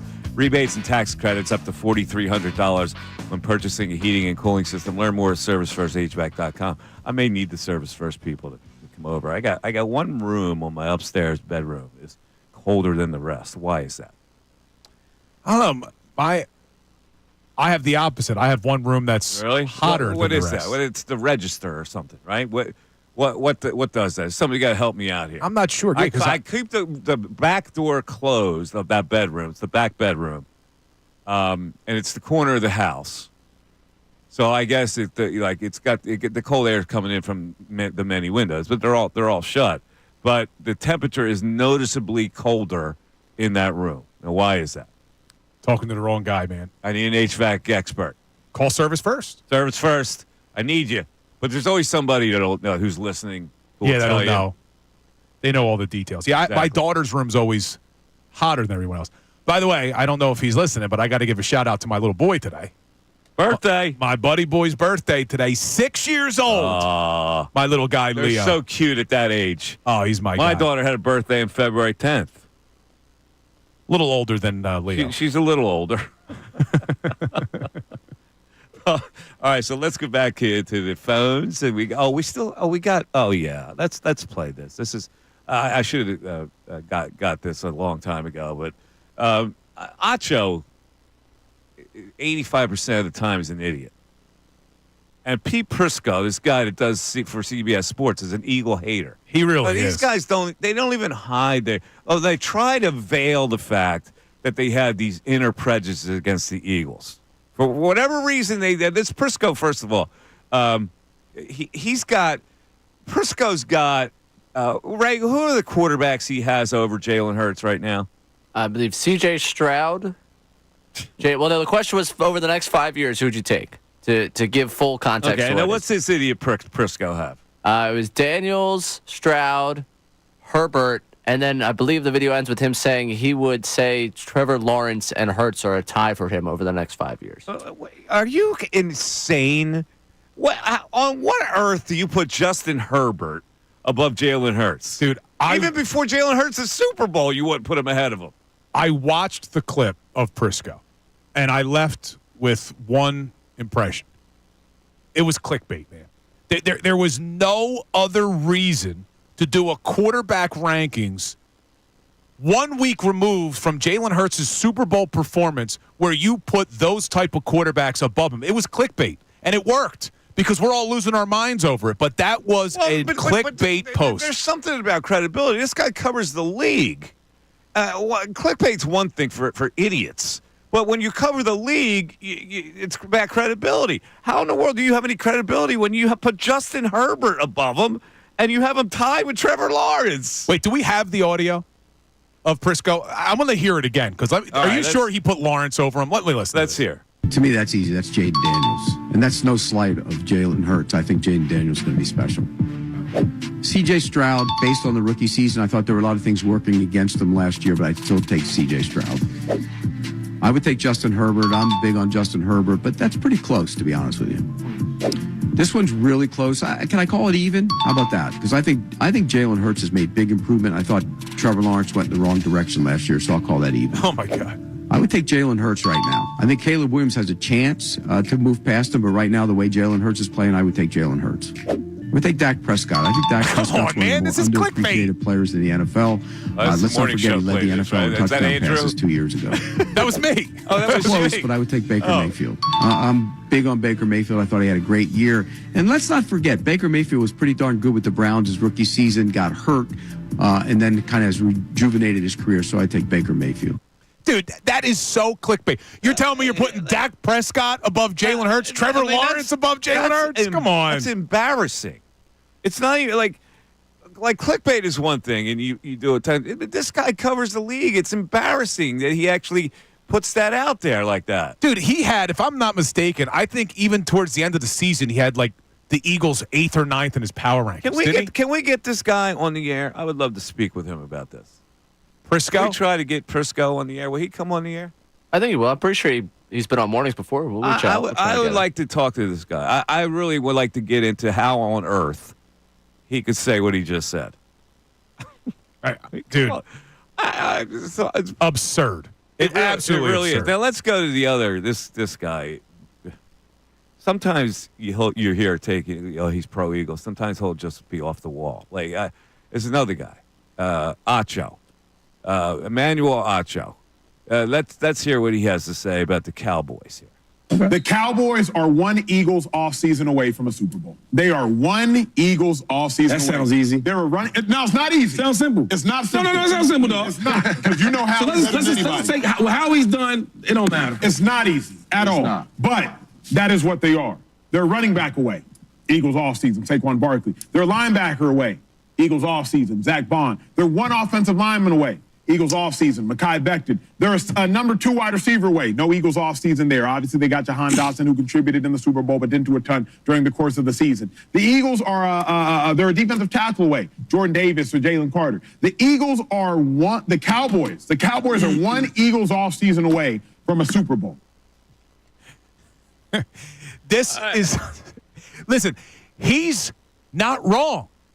Yeah, the Cowboys are an offseason away from the Super Bowl like the Eagles were, but Mike, that was a legendary offseason. Like, to say that, you could probably say that about any team. So basically the Cowboys have to hit on all of their first 3 draft picks because the Eagles got Quinyon, Cooper, and Jalix Hunt. They got to sign a running back who had literally the greatest season in NFL history. They got to find an offensive lineman that was a former first-round draft pick that a team gave up on in Mekhi Becton. They got to hire 2 really good coordinators like Kellen Moore and Vic Fangio, who turned the defense from 30th to number 1. They got to somehow turn Dak Prescott into Jaylen Herz. So Acho's right in his premise. It's just you're not going to have an historic offseason like the Eagles just had. It's absurd.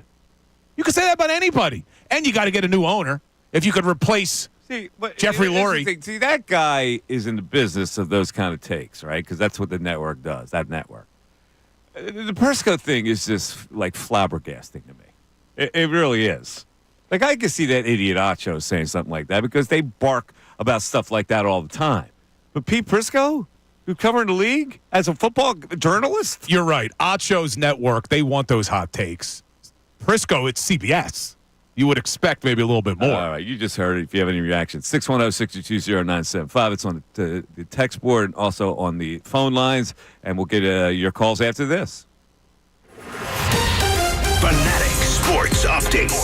What now? I'm already done with this Fanatic Sports Update. We are now more than a week removed from the Eagles' second Super Bowl title. The parade on Friday closed that week of celebration following the Super Bowl. And, of course, it closed in a big way. A lot of fun down there in Philadelphia at the Art Museum. A number of players, coaches, the owner, general manager, everyone got a chance to address the fan base from the Art Museum steps about the season. And, of course, the quarterback thanking the fan base for their support. On behalf of my teammates and myself, we want to thank you. Thank you for all of your support this year, all the passion, every ounce of it.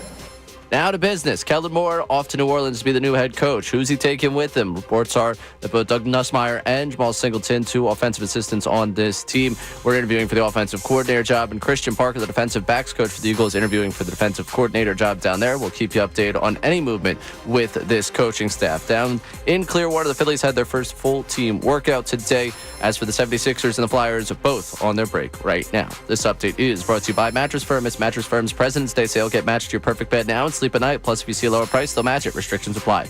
I'm Ray Dunn, the home of the 76ers and the Flyers. 97.5 The Fanatic and 97.5thefanatic.com.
Mike Missanelli Show, 97.5, The Fanatic. So I was during the break, I was looking at the Black Jeopardy that they did last night. Yeah. The categories were look here, this Joker talking about, leave Bronny alone. I saw that one. Man, white people, and live from New York. Saturday Night Live was not black people didn't watch it. Right?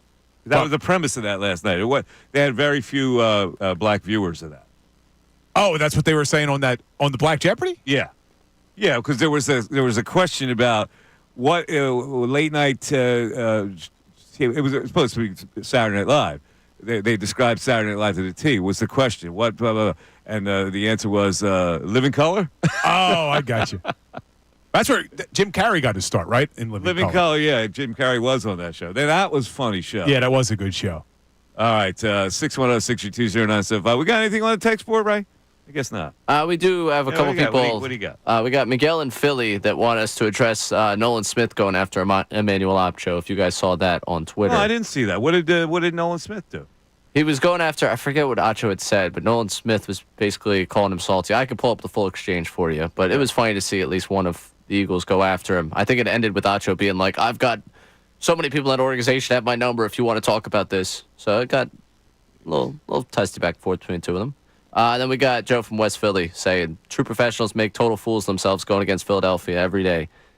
It stings. Well, listen, Opcho, he's almost clownish at this point, don't you think? Yeah, I'm looking at Nolan Smith's He's kind of clownish, Opcho. The other guy bugs me more. That guy, Chase Daniel? Yeah, that Prisco guy. Prisco. Yeah, that Prisco guy has been like anti-Eagle for a long time. Like, I just explain why, man. Like, I try not to get provincial like this to protect Philadelphia against these big bad wolves that are out there. But that dude is so far off his rocker. He's got to have some kind of a personal thing. And I want to know what it is. I want to get this guy on here. There's nobody in their right mind that would say what he said who covers the league. You know what I'm saying? Like, it's ridiculous for him to put those kind of quarterbacks in the same realm as Jaylen Herz right now. No. Look, I had said this before the Super Bowl that if Jaylen Herz outplayed Mahomes, then he has to be in the conversation as being one of the best in the league, even above Lamar, Burrow, Josh Allen. But I can understand if a national analyst is still going to try to say, well, I got Allen above him or I got Lamar above him. That's not what Prisco just did. Prisco put Dak Prescott above him, Trevor Lawrence above him, Baker Mayfield above him. Like, that's just, come on, man, you're a hater. Justin Herbert. What has Justin Herbert ever done in this league that you would go, yeah, he deserves to be above Jaylen Hurts? See, like, it's absurd. Yeah, it's just hate. But you're right, Prisco, and you're not one that usually says national people are Philly haters. You know, that guy is. All year he's done the same thing with the power rankings, with this, with that. He's got to have some kind of a personal thing. And if he's got a personal thing, then his editor should say, hey, dude, you're losing credibility with that. I mean, you're so far ridiculous that nobody's going to take you seriously anymore. Yeah. All right, Joe and Fox Chase. Joe, you're on 97.5 The Fanatic. Joe. Michael. What's up, Joe? Bill, how you guys doing? Good, man. How you doing, buddy? I got a couple things. Yes, SNL 50 was great. But before we get to that, I wanted to talk about the Phillies because that's what's coming. And I love my Phillies. I just saw an article this morning on my phone that was ranking the top 10 offenses. And they had Philly at 5. They had the Baltimore at 4, the Mets at 3, Atlanta 2, and the Dodgers 1. I had a problem with that. But what was the problem? What was the problem you had? I don't think we should be 5th. I thought we were a little better than that. All right, well, you put it in. All right, give me what they had again. They had Baltimore. Good offense. It was the Yankees. Yankees, Mets, Atlanta, and Dodgers were ahead of us. I don't know about Atlanta. Why would Atlanta? Yeah, I'm not just because the Mets got Soto. I'm not so sure about that either. But yeah, no, you might be right about that. But again, see, the Phillies' offense was so unreliable at times last year. That's probably why they're getting devalued. Yeah, we'll live with it, but we'll see. Anyway, SNL 50. Mike, I thought it was awesome. I had a couple. Ray, you're too young. You won't remember, but I know the other guys will. Rosanna, Dana, remember that? Way back in the day. That's one of the first my skits God. they ever did with Gilda Radner. Exactly. Awesome. And then I loved John Belushi with the samurai sword. Yes, that was a great skit as well. Yeah, And then these the guys one are that too I- young to remember that one. Yeah, and then last one, which I think was pretty recent, was when they did the skit on Christmas Carol, when Martin Short from the window throws the coin down, hits the guy in the eye. Oh yeah, and it takes their head off. Like they get decapitated. Yeah. Oh my God, it was. Yeah, they used blood very well at Saturday Night Live over the years. Yeah. They had I thought that was those blood machines going. Let me hear you talk about the Phillies while I'm driving. All right, guys, love you. All right, buddy. I found the article Joe's talking about. It's on CBS with the top 5. The Dodgers are number 1. The Braves are number 2. Yeah. What is the? Well, they give an explanation why, and one of them is he really likes the addition of Profar. I don't think it's Profar. I mean, I think you look at last year, everyone in that Braves lineup took a step back, a considerable step He back. mentions that too, because it says here Ronald Acuna Jr. will be returning from his torn ACL. The third baseman's back too. He missed a lot of. And it years. said Olsen, Riley, Harris, Albies, all those are guys are going to take a step. But that to compared to 2023, he thinks they're going to have that, and then he does mention Profar too. I could see it. The Braves are going to be better. There's a level between how prolific they were in 2023 and how pathetic they were in 2024. And I say that pathetic to the standards of which those players are. I mean, I think they take a step forward. 2 right now, and this doesn't feel like too much of a stretch. I mean, putting them ahead, the 2 New York teams feels like a lot of projecting of how much better they can be. Yeah, then the Mets are 3, Yankees 4, Phillies are 5. I don't think they're that crazy. That's fair. No, that's fair. That's pretty fair. Yeah, the Mets. A lot of people, the Mets are getting that Soto boost. I'm not so sure that overall they're that great of an offensive team. The bottom of the order is a real bottom of the order. Yeah, it is. But then it says the last line about the Phillies. Several of the others, namely Nick Castellanos, Alec Boehm, and Bryson Stott, struggle with consistency, but have plenty of upside. That's like the understatement of the year right there. Can they be more consistent, especially Boehm? Can he stay out of those weird mental ruts that he gets into? Because the fact that he got sat down in the playoffs is wild to me. He's back though. He's happy. He's got his girlfriend. Yeah. Everything's looking up for Alec. Speaking of girlfriends, we didn't talk about it today. Podcast DNP. Do these guys lack self-awareness? Well, you haven't played. You just got paid hundreds of millions of dollars by the Sixers, and you're going to go and throw up on your Instagram stories, you with your girlfriend on a beach, sipping champagne, doing some sort of sexual gesture toward her bosoms? Trying to put it in a PG term. You could have just not said it. I mean, come on, though, man. They lack self-awareness. We're dying here as Sixers fans. And you're going to go and you're going to look, do whatever you want on your break. I get it. But the optics look terrible, man. Post a picture of you practicing in the gym or something. We got to see you on the beach, sipping champagne, living your best life while all of us are dying as Sixers fans, where tickets are $2 because nobody wants to come see anybody play. Mike, I mean, you're usually the one that leans into this type of stuff, not me. I tweeted about it. Just terrible. I tweeted about it. Won't play, but will play. Yeah. But really, they lack self-awareness. Dude, the problem is, when you're making that kind of money, self-awareness is impossible. So I blame the whole structure of this league. And it can't change now, unless you shut down the game. You shut down the game, you change the maximum salaries, then you got to prove that you're not making that kind of money, which you are, because the TV contracts are still astronomical. What we've seen of the NBA is now it's gone, and you have to now refigure what the NBA is all about, and it's about guys avoiding playing.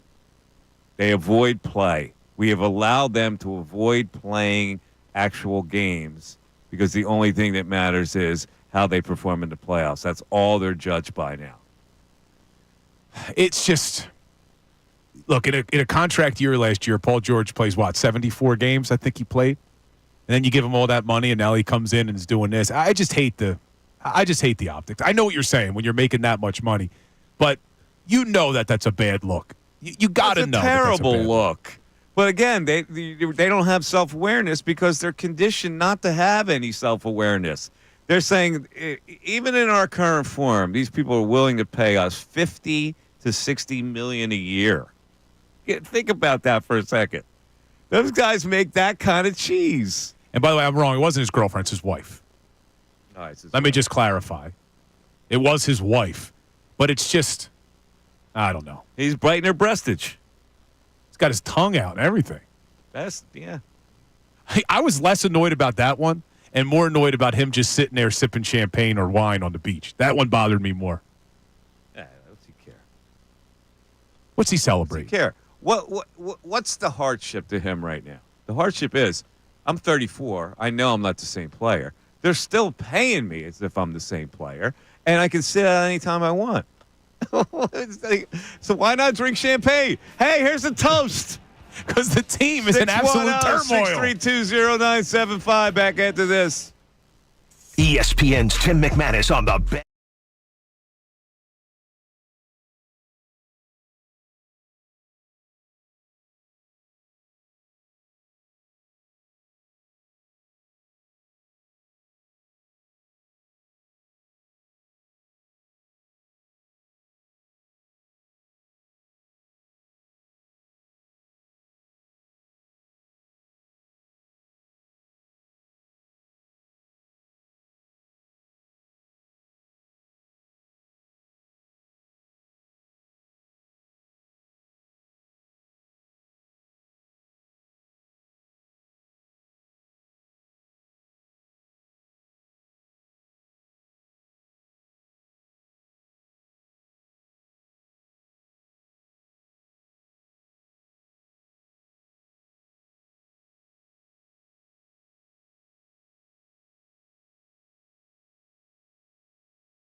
So I'm just looking at the teams and their cap space. The Saints have to shed $54.1 million off the cap. Could Kellen Moore understand what he's walking into there? Not a great situation, and I'm not sold on Carr as the quarterback either. So, the Browns of all teams, 30.1. Well, at least their quarterback situation's taken care of. Yeah, I say that sarcastically. Yeah. The Bills, 14.1. Seahawks are in trouble. Falcons, Dolphins, Cowboys, they're all in trouble. Cowboys always have cap issues, man. They're always having cap issues.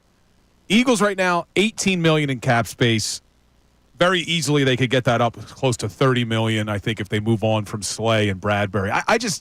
I know Slay's loved at the NovaCare complex. His teammates love him. He was voted a captain 2 years in a row and all that. Mm-hmm. It just seems like when you have this many young corners on your roster, I think you got to move on from Slay. Maybe they figure out a way to keep him here, but I just don't think under this current deal. Maybe they restructure. But they're going to have to do some things, make some tough decisions. Older cornerback. You never know when that's going to stop. Yeah, I was waiting for him to take a step back this year, but he still performed at a high level. He did. It's a con.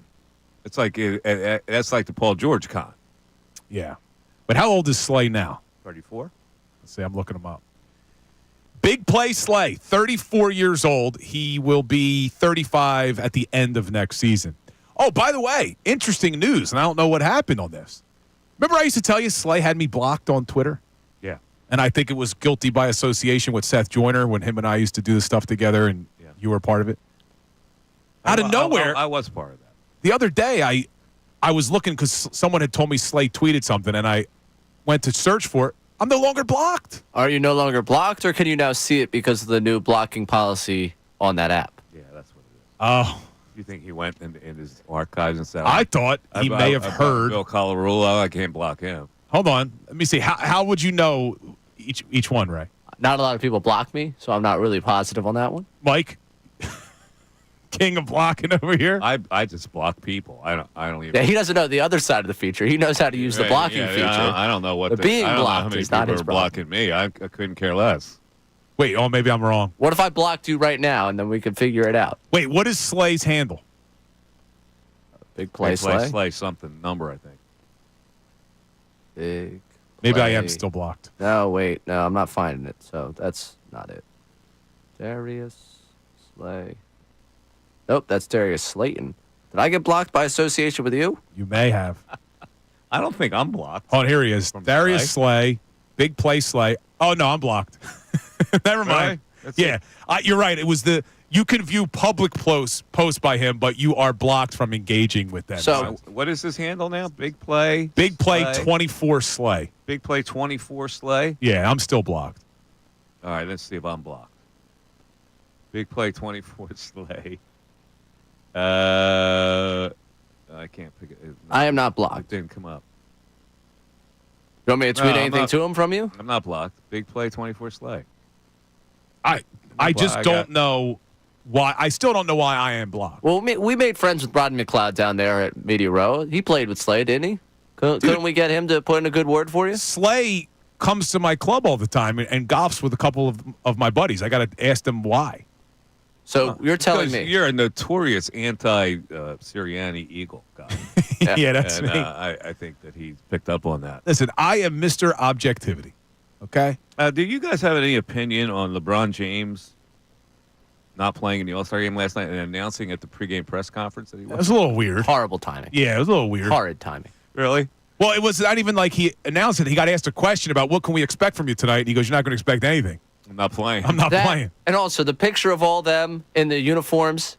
He's too hurt to put the uniform on. I love LeBron, but come on. Just put on the uniform. You don't have to play. No, I agree with that. But people are saying, well, he took a spot away from somebody. Come on, man. Took a spot away from who? You're going to add, I don't know, he wasn't really an all-star. That's whose spot he's taken away from. But did you see he walked into the locker room? Did you see that he kind of snubbed Jaylen Brown? I did not. I didn't see anything. He comes into the locker room. involved. The first guy he sees is Jason Tatum. Dabs him up, hug, the whole bit. Next guy is Jaylen Brown. He just gives him a fist shake and then moves on and hugs the next guy and then hug the next guy. Any beef there? I don't know. People are speculating. What's he got against Jaylen Brown? Jealousy. Might be some kind of beef in there. The Olympic team? So we're going back to... That could be. Could be the Olympic team where Jaylen criticized the process. Or maybe Jaylen didn't make the Olympic team because LeBron didn't want him. Wow. That could be possible. No, but Jaylen's not the one who snubbed. LeBron snubbed him. Like, you can see, if that was the case, Jaylen would have snubbed him. Look at LeBron making enemies in his 40s. How about that? Very interesting. Let's go to Chris in Overbrook. Chris, you're on 97.5 The Fanatic. Chris. Hey, Mike, how's it going? What's up, Chris? Hey, everything's good. Yeah, about the time we drafted Jaylen Herz. I mean, you were all up in arms talking about we wasted the second draft pick. Yeah, and all I that. was. And I called you up. And I told you exactly what we had with Hertz. Let me ask you this question seriously, though. Do you think the Eagles knew what they had? I knew what they had. I think they did. But I'm saying, did you think the Eagles knew, or did they get lucky? Nah, they knew what. Listen, when you have a quarterback and you win at 2 college championships, and you at least play in 2 college championships, Chris, and then you watch things and you see what he's going on. Chris, they drafted him to be a backup. To figure that out. They drafted him to be a backup. Chris, come on, they got lucky. They got lucky. Yes, we do know it. That's exactly what they said. Then how come I can call you up and tell you exactly what we had with him? I wasn't mad at that pick at all. Because you were guessing. You didn't know what they had. Guessing? I sat there and watched the highlights, saw that he won 2 college championships. That's why you were guessing, because you watched highlights. You weren't examining what the pro evaluators look for. He why didn't would have. I call you up and say it then? Well, listen, bro. How would I guess? I got it on tape. I get it. I understand, but you're an amateur looking at trying to evaluate somebody. All right. Well, I don't know what to tell you. You're a fan that's watching Jaylen Herz on Saturdays achieve in a college ranks. The pro guys are looking at something different. They're looking at arm strength. There was a reason why he was bypassing the first round. His skill set wasn't that, according to the evaluators, of a first-round guy. So the Eagles drafted him to be a backup quarterback. They got lucky. He evolved. And the other guy went south. Yeah, the reason I agree with you mostly is they had just given Wentz the big contract. Yeah. Like, if they thought that there were cracks in the foundation when it came to Carson Wentz, I don't think they would have given him that huge deal at that point. But I also have a hard time saying they got lucky because they still had to use a second-round draft pick on him, so they thought enough of him to take him in the second round. To be a backup because they struggled with a backup quarterback. And then they said, we got to have a better quarterback room. And they did. And as it turned out, they got lucky. But, why does a person who's not in the business of football look at a guy and say he's good? Well, you're watching him on Saturday, and obviously you think he's good. A pro evaluator looks at it differently. How about Carson Wentz, though, Mike? Gets hurt and has to watch Nick Foles come in and be the Super Bowl MVP. And now he's the backup to Patrick Mahomes, watching his former backup again, Jaylen Herz, become the Super Bowl MVP. It's crazy, and he snubbed him at the end. You see Wentz walked away from him. Yeah, he shouldn't have done that, man. He should have gone out of his way to congratulate him. He's a petty little bitch. Oh, really? Can you get that as a drop? Wentz is. There's no question about it. But our last call, listen, do yourself a favor and look at the pre-draft evaluation of Jaylen Herz. You'll see what the evaluators saw in him. They didn't see a marquee talent in Jaylen Herz. And you see, remember that report? Yes, but I'm still... With how nonchalant you just called Carson Wentz a petty little bitch. It'll be a drop by tomorrow. We're updating the drop board today. It'll be a drop by tomorrow. What he is? It's exactly what he was here. Do you have Mike's description on how to be a good shotgunner? That's going to be on the drop board. Okay, great. Don't worry. Yeah. Great. That was gold last week. I almost just repeated it back, but then I'd have to make the drop of me saying it. Yeah, no. Guys, it's good advice. You guys are the type to put gum on somebody's chair. Dude, the way you described how to shotgun a beer successfully was gold. It's exactly how you do it. Mike, if Bill had said that, you and I would have lost it as well. If I had said that too, like it was a great description. You're helping the people out there in a number of different ways. That's how I got that beer down in 3 seconds. It is. Oh man! I just hope that it doesn't last.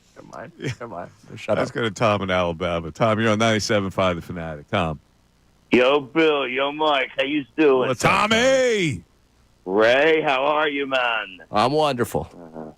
Hey, Wentz has got the perfect chance to show some class and step up and take the high road, and what does he do? What a joke, man. That goes to show you how people are right there. God's been good to him, granted him with a lot of money, man, and a good family. But, I watched Hertz. I knew about him before he got here, and I watched him against you and Al Monroe in meaningless games, okay? And I said, quote, when the Eagles drafted him, that I would never understand that pick till the end of time. They got lucky as hell. They drafted him to be a backup quarterback. But what he's done is working on his weaknesses, from breaking the pocket, bad habits, inaccurate. He has worked his ass off at all his weaknesses, and a guy who wants to do too much for the team steps back this year in a lesser role to let Saquon Barkley come in and clear house. And look where we're at now, boys.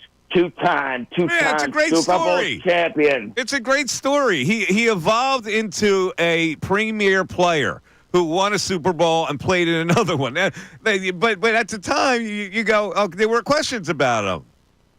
No question. I mean, too, even after he signed that contract, I got to be honest with you, I questioned him in his attitude and the fact that he went back to breaking the pocket and then bad habits. But this year, he was motivated, more motivated. No question, Tommy. But I guarantee you that. Oh, really? Is that what the Jaylen Herz? Or Jaylen Brown was? Oh, okay. I guarantee you that if he has some bad games next year, the same criticisms are going to come up. He's one of those guys that is never going to win everybody over unless he's perfect. Well, you know what? That's the kind of guy we need in the city of Philadelphia playing quarterback. All right, brother, you got it. All right, Jaylen Brown was hating on Bronny. You remember the video of Bronny playing in Summer League, and he says he's not a pro. That's right. That's what it is. Oh, see, LeBron being true to himself. Don't be true. mocking my son. Here's a fish shake. Let me move on. Jaylen Brown needs to watch Black Jeopardy on SNL 50. Stop talking about Bronny. That's exactly right. Stop hating on Bronny. Stop hating on Bronny.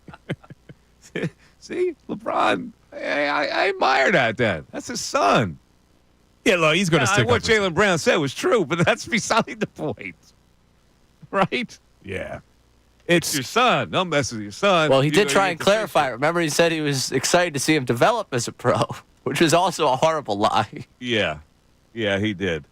But that was blatant, man, when you saw that. Yeah, it's funny. People forgot about that. He was hating on LeBron did not. No, now, speaking LeBron. about LeBron not showing love, he clarified the whole Cooper DeJean thing. Remember when we were saying that LeBron thought that Cooper DeJean was just a young fan at the Sixers game? Yes. Well, he clarified, saying, no, he had a history with the other guys, but I forget exactly what his tweet was, but he shouted out Coop. That's a lie. Coop's a star LeBron, now. Longest steward of truth on social media. He thought that it was the ball. Oh, yeah. He thought he was like this middle schooler who was sitting courtside. Exactly. All right. So we're moving on now, folks. So this is a new venture. The Eagles, it's funny because had the Eagles lost, we would have had 3 weeks of conversation on what went wrong. But since they won, we had a week of celebration. We had the parade, and boom, now we got to move on. And who we move on to? The Sixers? What was that? The Flyers? Bill?